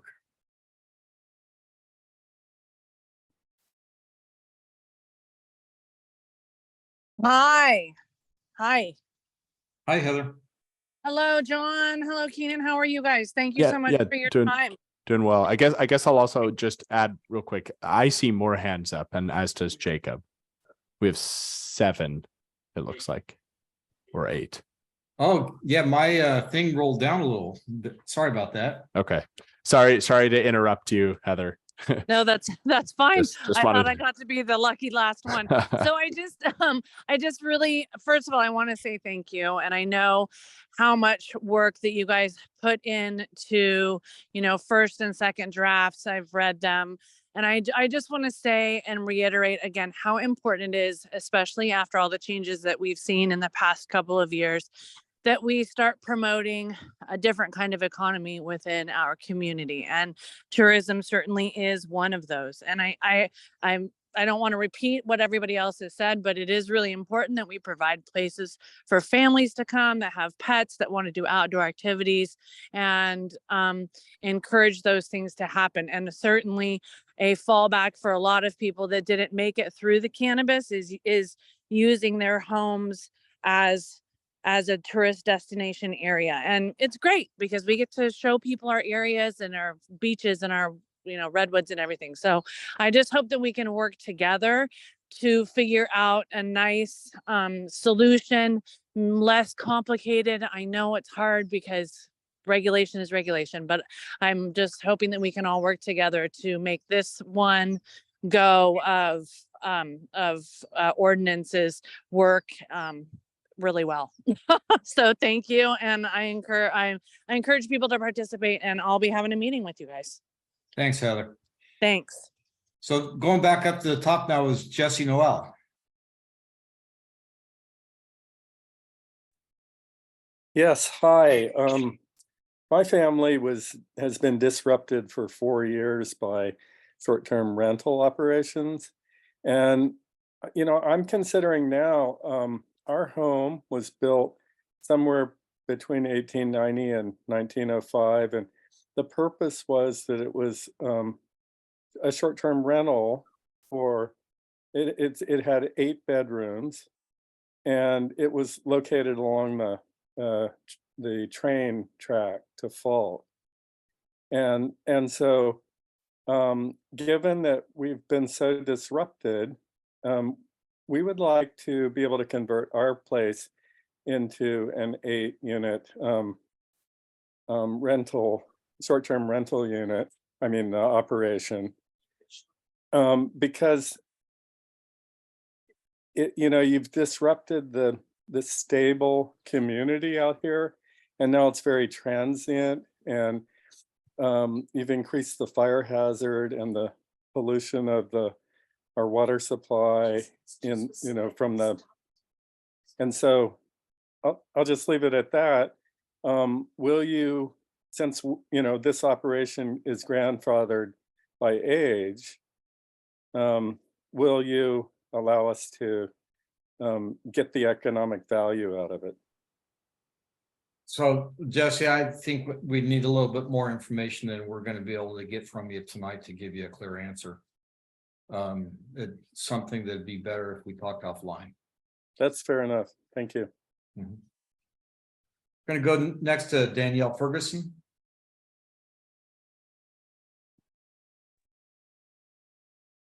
Hi, I live up in West Haven and with my husband, and we've been in Humboldt County for over 30 years. And we also own quite a few long-term rentals in the community, 8 of them actually. And I like having those as long-term rentals and would never want them to have to become short-term rentals because I will not be permitted to have 2 rentals on my 5 acres in West Haven where I live. The way that the ordinance is currently written, I would not be able to have both of the units that I have because they're not in bedrooms in my house. They are my old guest house and another structure we had on our property that is now a vacation rental. We have no problems with neighbors. We have no issues. And, you know, the one size fits all approach to this is just mind blowing to think that what is appropriate in Little Pond neighborhood in McKinleyville should be the same for the greater Trinidad or Southern Humboldt area where we're on much larger parcels. It just doesn't make any sense. And then on top of that, to create some onerous permitting processes because we don't fit in the little teeny tiny box that you created by not being in Shelter Cove or just being like one house. You know, that doesn't work either. And the coastal development permits, I work in construction. I get coastal development permits all the time. That is such a hard process. And I'm educated in the process, and it's hard and it's long. And to think that people who are operating a vacation rental in an existing home, in an existing structure that been, you know, around for who knows how long, now has to go through and get a CDP. I mean, that opens up a can of worms a mile deep for so many people in so many ways and so much more expense. CDPs, I mean, if these uses, there needs to be a much broader net that we all fall under before it would create us having to get a CDP on a property that already exists. Because that is just such an immense amount of work to have to go through. And many of the best vacation rentals in Humboldt are on the ocean. So apply to a lot of them. So, I mean, I just think that the axe approach instead of a scalpel approach is gonna just terrorize the vacation rental people who have been here. And, you know, $1 million Danielle, home. we have heard the comment. And we recognize that, you know, the one size fits all. We've heard it multiple times now. We're very sensitive to that. We're going to be looking at that. We've still got 8 more people that want to talk. Okay, well, another point I want to make is that to think that Trinidad area is going to be where you're going to find your affordable housing by getting rid of vacation rentals, I just don't even get that thought process. These homes are so expensive. And you cannot rent out these homes in an affordable way to even cover your property taxes. So, I mean, this is not affordable housing stock. That what's good for the 95570 is not going to be the same as what's good for the 95519. And, you know, it really needs to be approached so much differently. I know it's been said a lot already, but I need to say it again. If the AOB situation stays the way it's stated right now, and the restriction on how many units you can have on a piece of property, that will absolutely destroy tourism in Humboldt County. And that's a huge economic driver in this community. You're trying to promote housing over jobs. I think jobs are a little bit more important. This creates a lot of jobs. There's a huge amount of revenue for this community. Thanks for your comments. Going to go to Robert Rapich. Yeah, can you hear me? Yes. Can you hear me? Yes, we can hear you. Oh, thank you. Thank you for taking my call. I just got a couple comments. I own an Airbnb in Southern Humboldt, and the only reason I own it is because I can't sell it. The home values down there are down probably 30 or 50%. It's significant. And if I could sell it, I would. But I think that the permitting process is going to come no matter what. It just depends on how you do it. I lived in a town called Saratoga Springs, Utah, and you had to pull a permit to finish a basement or whatever you had to do, but they gave you the permit. There was no fee associated with it. And I asked them, why is this permit free? And they says, we're going to get the money back out of your increased home value by you improving your property. And I'd like to see the permit process go down that road, where you can just give the guy the permit. County inspector comes down, he looks at the place, says it's safe. You can go ahead and rent this as a short-term rental, and that's the end of it. And what the value brings to the community is the tourism. So the county's going to win either way. And I know that there's nothing free in California, especially in Humboldt, but I'd like to see you go down that path. I'd like to go down that path, too, Robert, but I'm not sure we can. Because right now you're not getting any revenue from the Airbnbs. So what's going to change? Understand. Thanks for your comments. Going to go now to Neil Cleveland.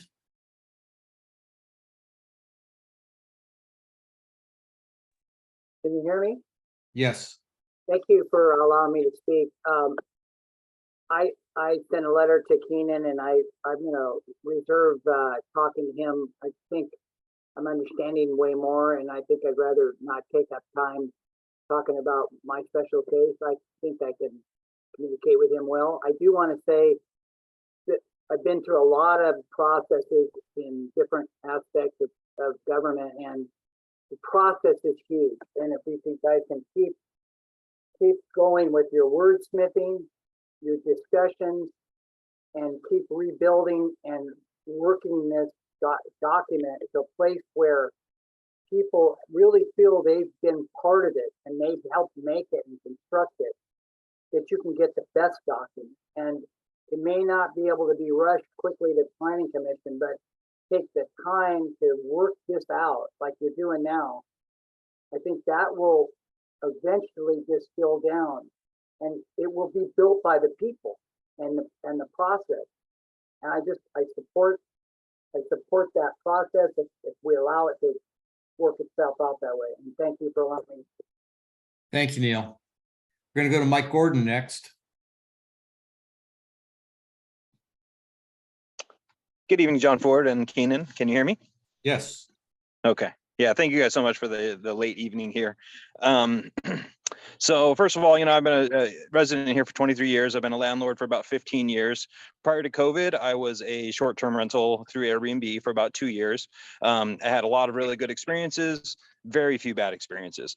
Through that time, there was about a half a dozen people that were actually local individuals that I hosted, and they were they were in need of housing, whether it be short term. I think one tenant was like a week, the other one a month, another one for 2 weeks. So it does provide vital housing for our local residents as well, if they're either in a dangerous situation where they need to get out of it, or in between homes, or if they're on the street and they just want to get off the street for a few days. I offered a very economically viable option for them to get off the street and have a security of a house and all that. So I just want to know, that this isn't just, for people that are out of towners that are coming to disrupt our neighborhoods. Second of all, as COVID hit, I had to rent my house out to a long-term tenant. Unfortunately, that long-term tenant destroyed my house, didn't pay rent for a whole year because of the, the restrictions of restricting and, kicking people out. During that time, and I was left with a bill. I've been trying to get it back through the rental assistance. It hasn't helped. All I'm saying basically is that long-term tenants can create long-term problems for neighborhoods. And if you drive through any of the towns in our area, you see long-term tenants that have disrupted and degraded the quality of the neighborhoods within those. Short-term tenants are nice because the landlord still has a lot of control over those properties. We go in, we clean, we do the yard work. We want to maintain those properties in good standing, just like anybody else. One suggestion I have is to kind of look at this as, I know there's a moratorium that was passed, but at the same time, maybe creating like an affidavit somewhat like the cannabis initiative, to where people can, come out of the shadows and into the light and say that we have been operating these short-term rentals, which, though non-conforming, I don't believe are illegal necessarily, just because of the nature of not having regulation on board. So that would at least allow people to continue operating short-term rentals through this process. By the numbers that you guys provided, 1,000 short-term rentals, most of them which will require a special permit, knowing that the cannabis has basically taken 5 years to get through special permits and conditional use permits for 1,000 farms, is just untentative, and we cannot deal with another 5-year backlog. I hope the planning department isn't thinking that, oh, we created a big department, now we need to keep those people employed, so we have another 5 years of permitting to keep everybody on staff.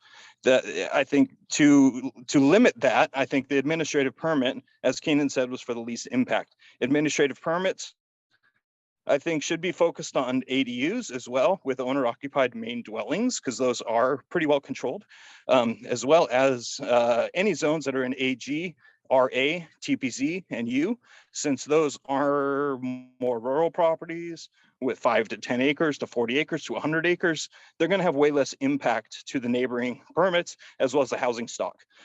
Special permits should be required when it is maybe near city limits, where housing stock is a little bit more sensitive, near bus stops and all that. As well, special permits maybe are more applicable to places that are more of the atypical type short-term rentals, like camping and cabins and yurts and teepees and tree houses, and maybe where events could be proposed, and any place that an AOB is a possible alternative. That seems more suitable for a special permit. That will take a little bit more time and take a little bit more review. As far as the ADUs go, I think Humboldt County really needs to look deep into how that ADU ordinance is written to see if there's any kind of workaround, because an ADU we want to incentivize our citizens to build ADUs, whether it be for short-term rentals or long-term rentals. An ADU is addition to housing stock. And whether or not someone rents it out for a short-term rental in the short term, but then realizes, oh, and this isn't for me, and moves their grandma in or their mom or whatever it is increasing the housing stock. So the US 2020 just seems totally asinine to me. Lastly, the alternative that's more. You're breaking up, Mike. Residences in the hills that are more of the craftsman style homes, that are more the things that are unique within our area, that give people like an experience, to get people out and to give people the ability to go out to different places. Within the AOB ordinance, it says that each new adult occupant can file a statement stating that he or she is occupying the structure with the knowledge and understanding that the structure was not built pursuant to Universal Building Code, and that this may create risks to injury or damage, which the occupant freely assumes, and from which the occupant holds the county, its officers, employees, and agents harmless. Like, that is already written within the AOB ordinance. And I really think we need to figure out how to utilize that AOB ordinance to allow those homes to be allowed within this ordinance, because if we don't, essentially there's no incentive for someone to get a permit on their house. Like, at this point, we're disincentivizing the permitting process. And this is not what I know that you, especially John Ford, want to do. You want to incentivize people, especially through the Safe Homes program, to get people to get their houses permitted. One of the only paths forward is through an AOB program. And then to exclude and say, nope, if you get an AOB, then you can never do a short-term rental, it really disincentivizes people to go through the legitimate permitting process. So I think that's it for today. I'll definitely be part of these conversations moving forward. And I do appreciate the long meeting. I don't think Keenan saw you wink when you said that there's no more no more callers for tonight. But thank you very much for listening to my concerns. Have a good night, guys. Thanks, Mike. Thank you, Mike. Gonna go to Melanie May now. Hello. I was born and raised here, and my husband is 6th generation, so our kids are 7th generation, so we've been here a while. I just have a really quick question. We were wondering, what other actions the county is currently engaged in to address the root cause of this housing problem? It's a great question, Melanie, this is something we're looking at in terms of obviously seeing that we produce housing every year. Our population overall is declining, but yet housing becomes more and more scarce. So we are incentivizing to the extent that we can development. We are working with CSDs to see what we can do to make sure utilities are available to sites. We are incentivizing permitting of housing. And then we also are accumulating trust funds or a fund to be used to facilitate housing development to the extent that we can. So, I mean, there is a lot that we're doing, but it's not a simple issue. Thank you. Thanks, Melanie. We're going to go to Leonard Ozer now.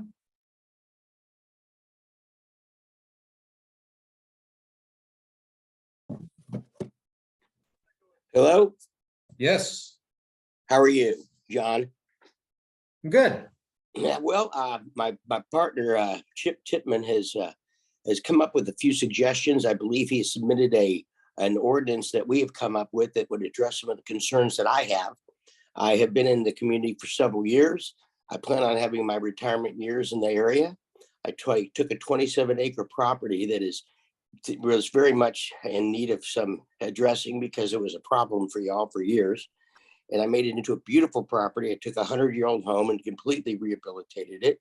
I took the entire property and turned it into beautiful campgrounds, watered each, I mean, it's literally done right.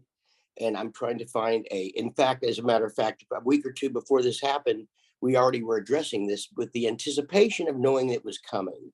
And so I thought I'd get ahead of the game and see if there was something we could do to work together. I will help you. I will follow the rules. I've done that from day one. We participate wherever we can. My neighbor partner of mine is with taking care of the property when I'm not there, has been there for 36 years. He runs an Airbnb. He has over 400 comments from people that it's all 5-star. We take care of everyone. I mean, with the utmost respect, we make sure every person that comes in is, given the respect they deserve and tell them all about the community. We try to do an eco camping type of thing, a lot of information given out. I'll make it short and sweet from this point on. I'd like to work with y'all. I believe Chip Tipman, as I said, has been working with your folks as well. And I wanted to put in my 2 cents today to tell you I am available anytime, but I would like to work something out so that we can find something that can work with me. And I'm sure there are other people similar to what I'm doing. This would address the problem. And instead of telling you, I came up with some kind of a solution. Hopefully you can look at it and see if my comments are helpful to you all. And that's all I want to say. Well, thanks, Leonard. We'll look forward to looking at what you've provided to us, and glad to have the partnership going forward. Yeah, and I will confirm, I've gotten, I think, a couple emails from Chip. Okay, awesome. So Jake, we've talked to you before. Can you make it quick? Yeah, John, I can. Sorry, I just had, 2 more quick questions. And, regarding the same topic, and, not here to rant at all, just looking for some clarification and hopes that you'll take some into consideration. So, number one, I think that the farm stays and large rural properties, I think that they should somewhat be considered to be exempt from the cap, depending on location. And maybe that can be, written into the language.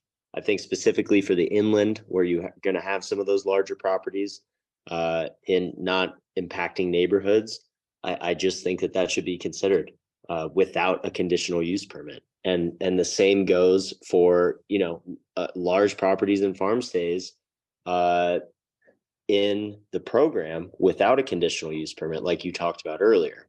You had said that, those things would be permitted with a conditional use permit, right?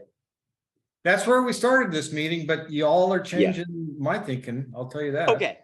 Yeah. 100%. And I really appreciate the consideration. And that's just one of the things that I have to say, especially for the inland things. And I also think, and this is the last point, is just that I think that the stays need to be written in rural stays need to be written in with the amount that we have, especially in the inland areas. I don't think it should just be, as everyone has stated, but I just think it should be written in special language. That's what Keenan and I talked about before, is just that kind of getting rid of some of the ambiguity of it and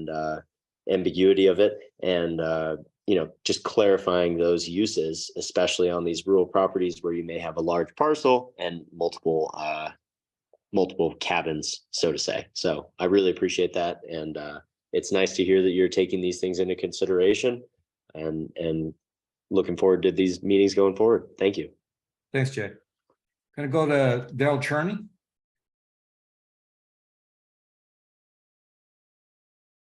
All right, here I am. Can you hear me? Yes. Yes.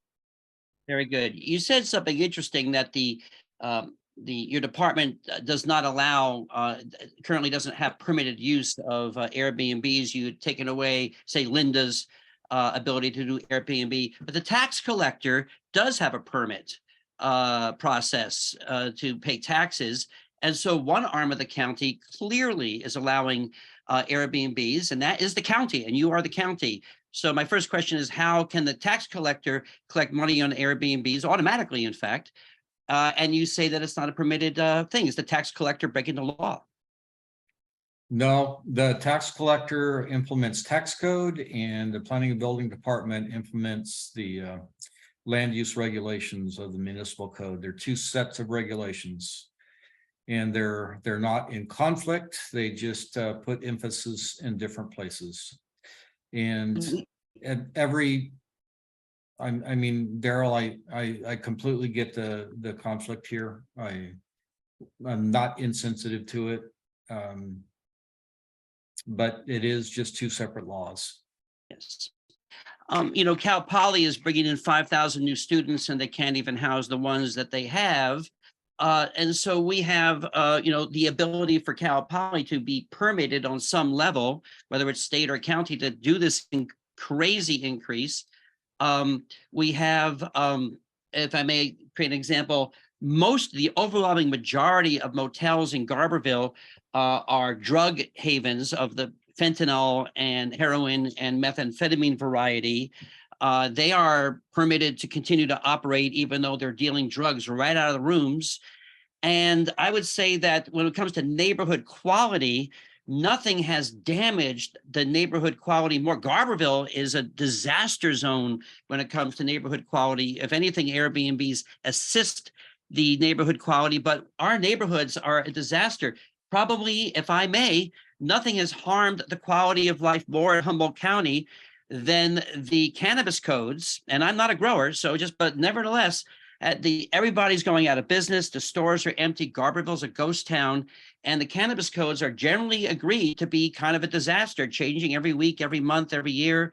And so I think that perhaps you might want to do an impact statement on the quality of neighborhoods, of how county codes and code enforcement has infected and affected neighborhood quality. In other words, how have your policies affected neighborhood quality? Because I agree that some Airbnbs clearly are disrupting neighborhoods, no question about it. But the overwhelming majority that you're hearing about right now are actually increasing neighborhood quality. And when it comes to housing stock, I think of Yeehaw, where I have known a couple people who had to fight that battle.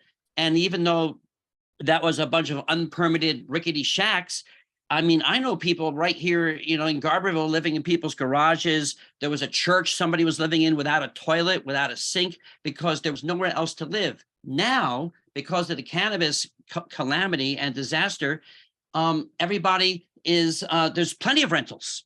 There's no housing shortage down here at all. People can't rent.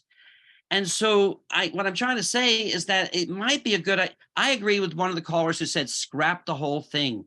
It's like, as soon as we hear permit from you guys, and, forgive me, I know this is, personal, this is your job. Okay, this is your job. But as soon as we hear permit process, I'm from the government and I'm here to help.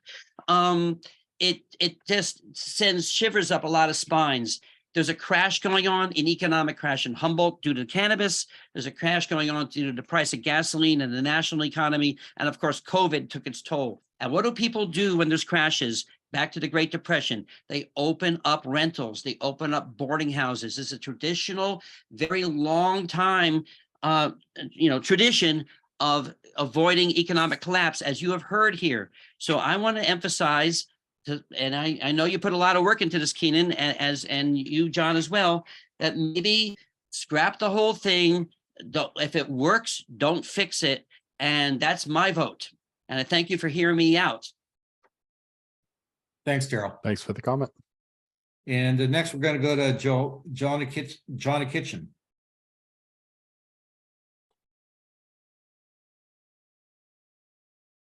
Can you hear me?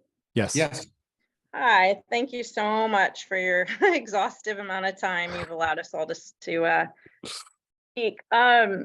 I am a co-owner with my husband of Trinidad Retreats. We're a vacation rental company that's been around for 25 years. And we currently manage about 28 homes, 16 of which are in the unincorporated county. And a couple things that I wanted to, I think everybody's had amazing comments, and it's very clear that you both have authentically been very open and listening. And I've been on many, many city council meetings in Arcata and Trinidad where there wasn't as much receptivity. So I just want to say I really appreciate the format and the thoughtfulness here. You opened, Keenan, with their estimated, and that the science is the data is hard to show, 1,000 Airbnbs in Humboldt County. And I called and spoke with Michelle at the county tax collector's office several times to ask her how many vacation rentals currently are registered with the county tax collector's office, because our company has always registered any home we manage. We don't own the homes, we manage them. The county tax collector's office scratches their head. They have about 349 registered, but then they can't decipher all that are STRs versus motels or bed and breakfast. So there's a real problem within the county with data collection. And I'm wondering, and you mentioned there's maybe 300 to 350 in city limits, and I'm assuming you meant the city limits of Eureka, Trinidad, all those incorporated cities. So let's say we end up with 600 to 700 STRs operating in the unincorporated county. What is the housing stock of the unincorporated county? And what percentage would that 600 represent? Because I'm guessing what we're talking about is a molehill and not a mountain. Yeah. So, I wish I had it right at my fingertips, but I worked with Michael, and maybe Michael, I see you're on the call. If you remember the source on this, but we were looking and it said, I think that there's about 25 or 26,000 single family units in the unincorporated area. And so, 600 or 700 would represent, I think roughly 25%. No, that's not 25 or like if you look at 600 STRs out of 36,000, I just put in my calculator, would be 2% of the housing stock. Yeah, that sounds about right. So I just want to get at the nuts and bolts of this, because I think if what your number one value that you're saying you're after is housing stock, I think data should come first. And I don't think the county has done their due diligence to really look at, is this a significant problem?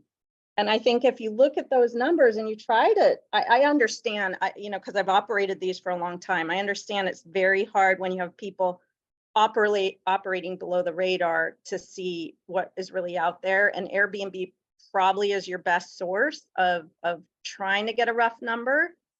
But I think even at the high end, you're looking at maybe 3% of housing stock. That is not a significant issue amount statistically. And it would be really interesting to know where those are concentrated in what areas, because I think like what other people have mentioned, if you've got Willow Creek, Blue Lake, you have some of these outlying areas where I think the impact to the community and the neighborhood is much less significant than in other areas. And like someone mentioned, the city of Arcata, the city of Eureka, the city of Fortuna, the city of Ferndale, and the city of Trinidad, all your urban centers have already developed pretty darn effective STR ordinances. And I think you have enough experience locally to pull from those cities and see what is working well. And I'm my background's in nutrition. I believe in science, and I believe in evidence-based legislation and work. And I think what's written here, I get that there was a lot of effort that went into this. I think it is the most convoluted, complicated, time-consuming STR ordinance I have ever read, and I've read a lot of them. And I'm not, a government employee. I don't understand all the nuts and bolts of what you need to do, but I don't understand the number of different permits that have been mentioned and why you don't call it what it is. Call a spade a spade. It's an STR permit. That's what needs to be issued. That's what all the cities have issued. It's an STR permit, and it may be in a coastal zone, and it may not be in a coastal zone. And take a look at, what the housing stock is in those areas and the number of existing STRs in those areas, and then determine if in fact you need to cap. But I just, to see like Danielle Ferguson mentioned, the coastal development permits, you're just going to bury yourselves. And it's, this is never going to work the way it's written. And I just don't, I think there's so much easier methods. And the good neighbor guide, and I sent in a letter to you all, but the good neighbor guide is so vague. That doesn't help be good neighbors. I mean, it gives a resource in terms of a name and a contact person.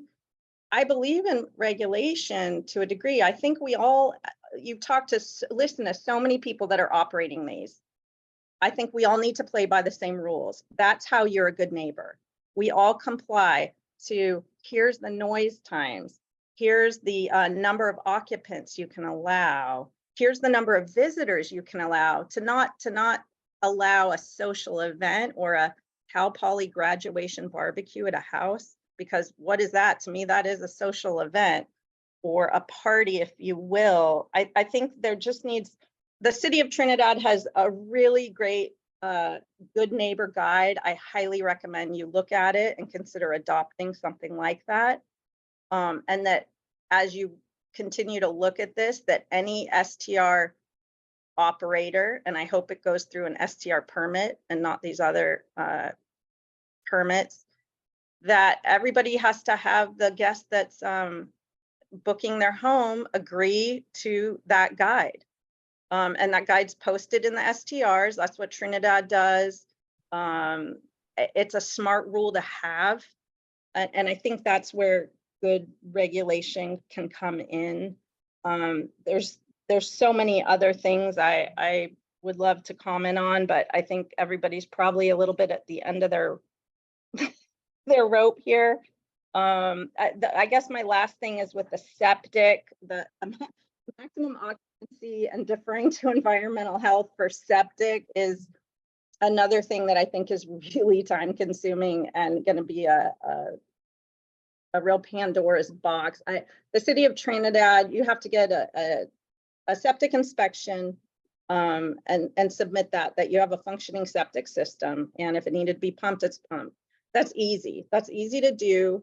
And it's easy to submit to the county, just like it's easy for us to do to the city of Trinidad. But to get into all these public hearings, to have public hearings for every single permit almost, if I'm not understanding the ordinance the way it's written. Jonah, the ordinance is not written that everything's going to have a public hearing. But most of the coastal development. Yeah, I think we're Right? going to take a look at the coastal development permit. We've heard that comment, but one of the things that, we're going to be limited by, in order to make this operational in the coastal zone, it's got to be certified by the Coastal Commission. And so we're anticipating where they're gonna push us. And so if we'll take it out. But don't be surprised if the coastal commission puts it back in. So the city of Trinidad is entirely in the coastal zone. The California Coastal Commission had to endorse They had to certify. their STR ordinance Yep. before it went into effect. So I don't I guess I just don't understand why. Like I said, we will take a look at that. Yeah. We don't want to have any more permits than are absolutely necessary. Yeah. That's not our objective here. I would definitely, I'm not sure if you met with those other cities. My biggest takeaway and suggestion would be that the county host a meeting, whether it's open to the public or not, I don't know, but with the leaders in your city governments and hear how their ordinance are working, how their application processes are working, how their renewal processes are working, and don't recreate the wheel. You've got a lot of knowledge and wisdom already in your community, and I think they can help you. Thanks, John. Yeah, thank you. Appreciate it. Okay, Heather, we've heard from you before. You're the last one up tonight. Hey, well, I actually do get to be the last one. Okay, so I just wanted to say some really quick things. Can you hear me all right? Yes. Yes. Okay, so first of all, people that are registered with Airbnb, VRBO, assign their county by zip code, and there is revenue that the county receives directly from those companies for people that are registered. And I really want to encourage the distinction between apples and oranges, right? Which is that we have people that are doing vacation rentals. We're not shoving 10 people in a house that has 3 bedrooms, okay? Nope, even do the math, it doesn't really work that way. Or maybe 12, okay?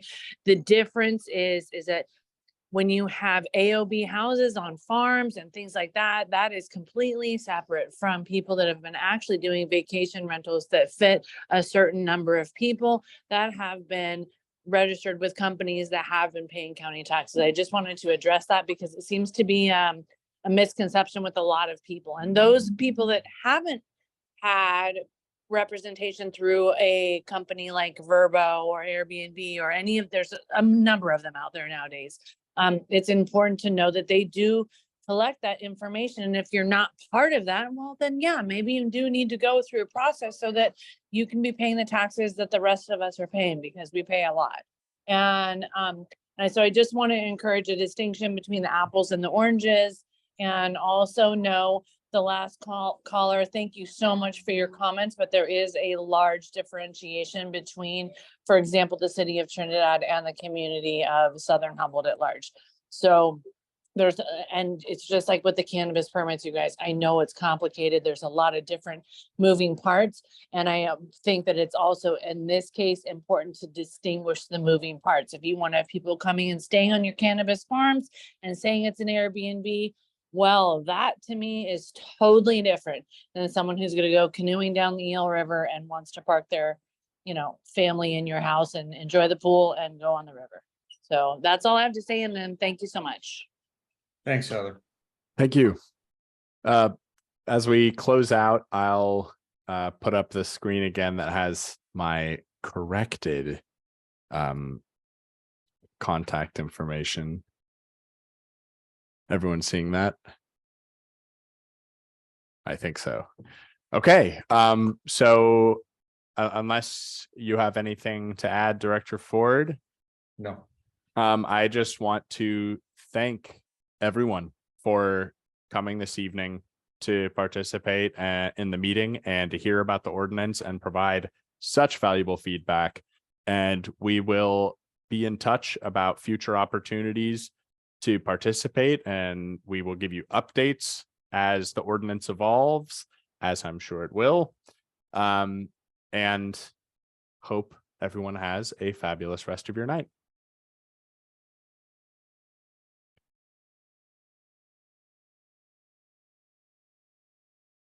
Thanks, Keenan.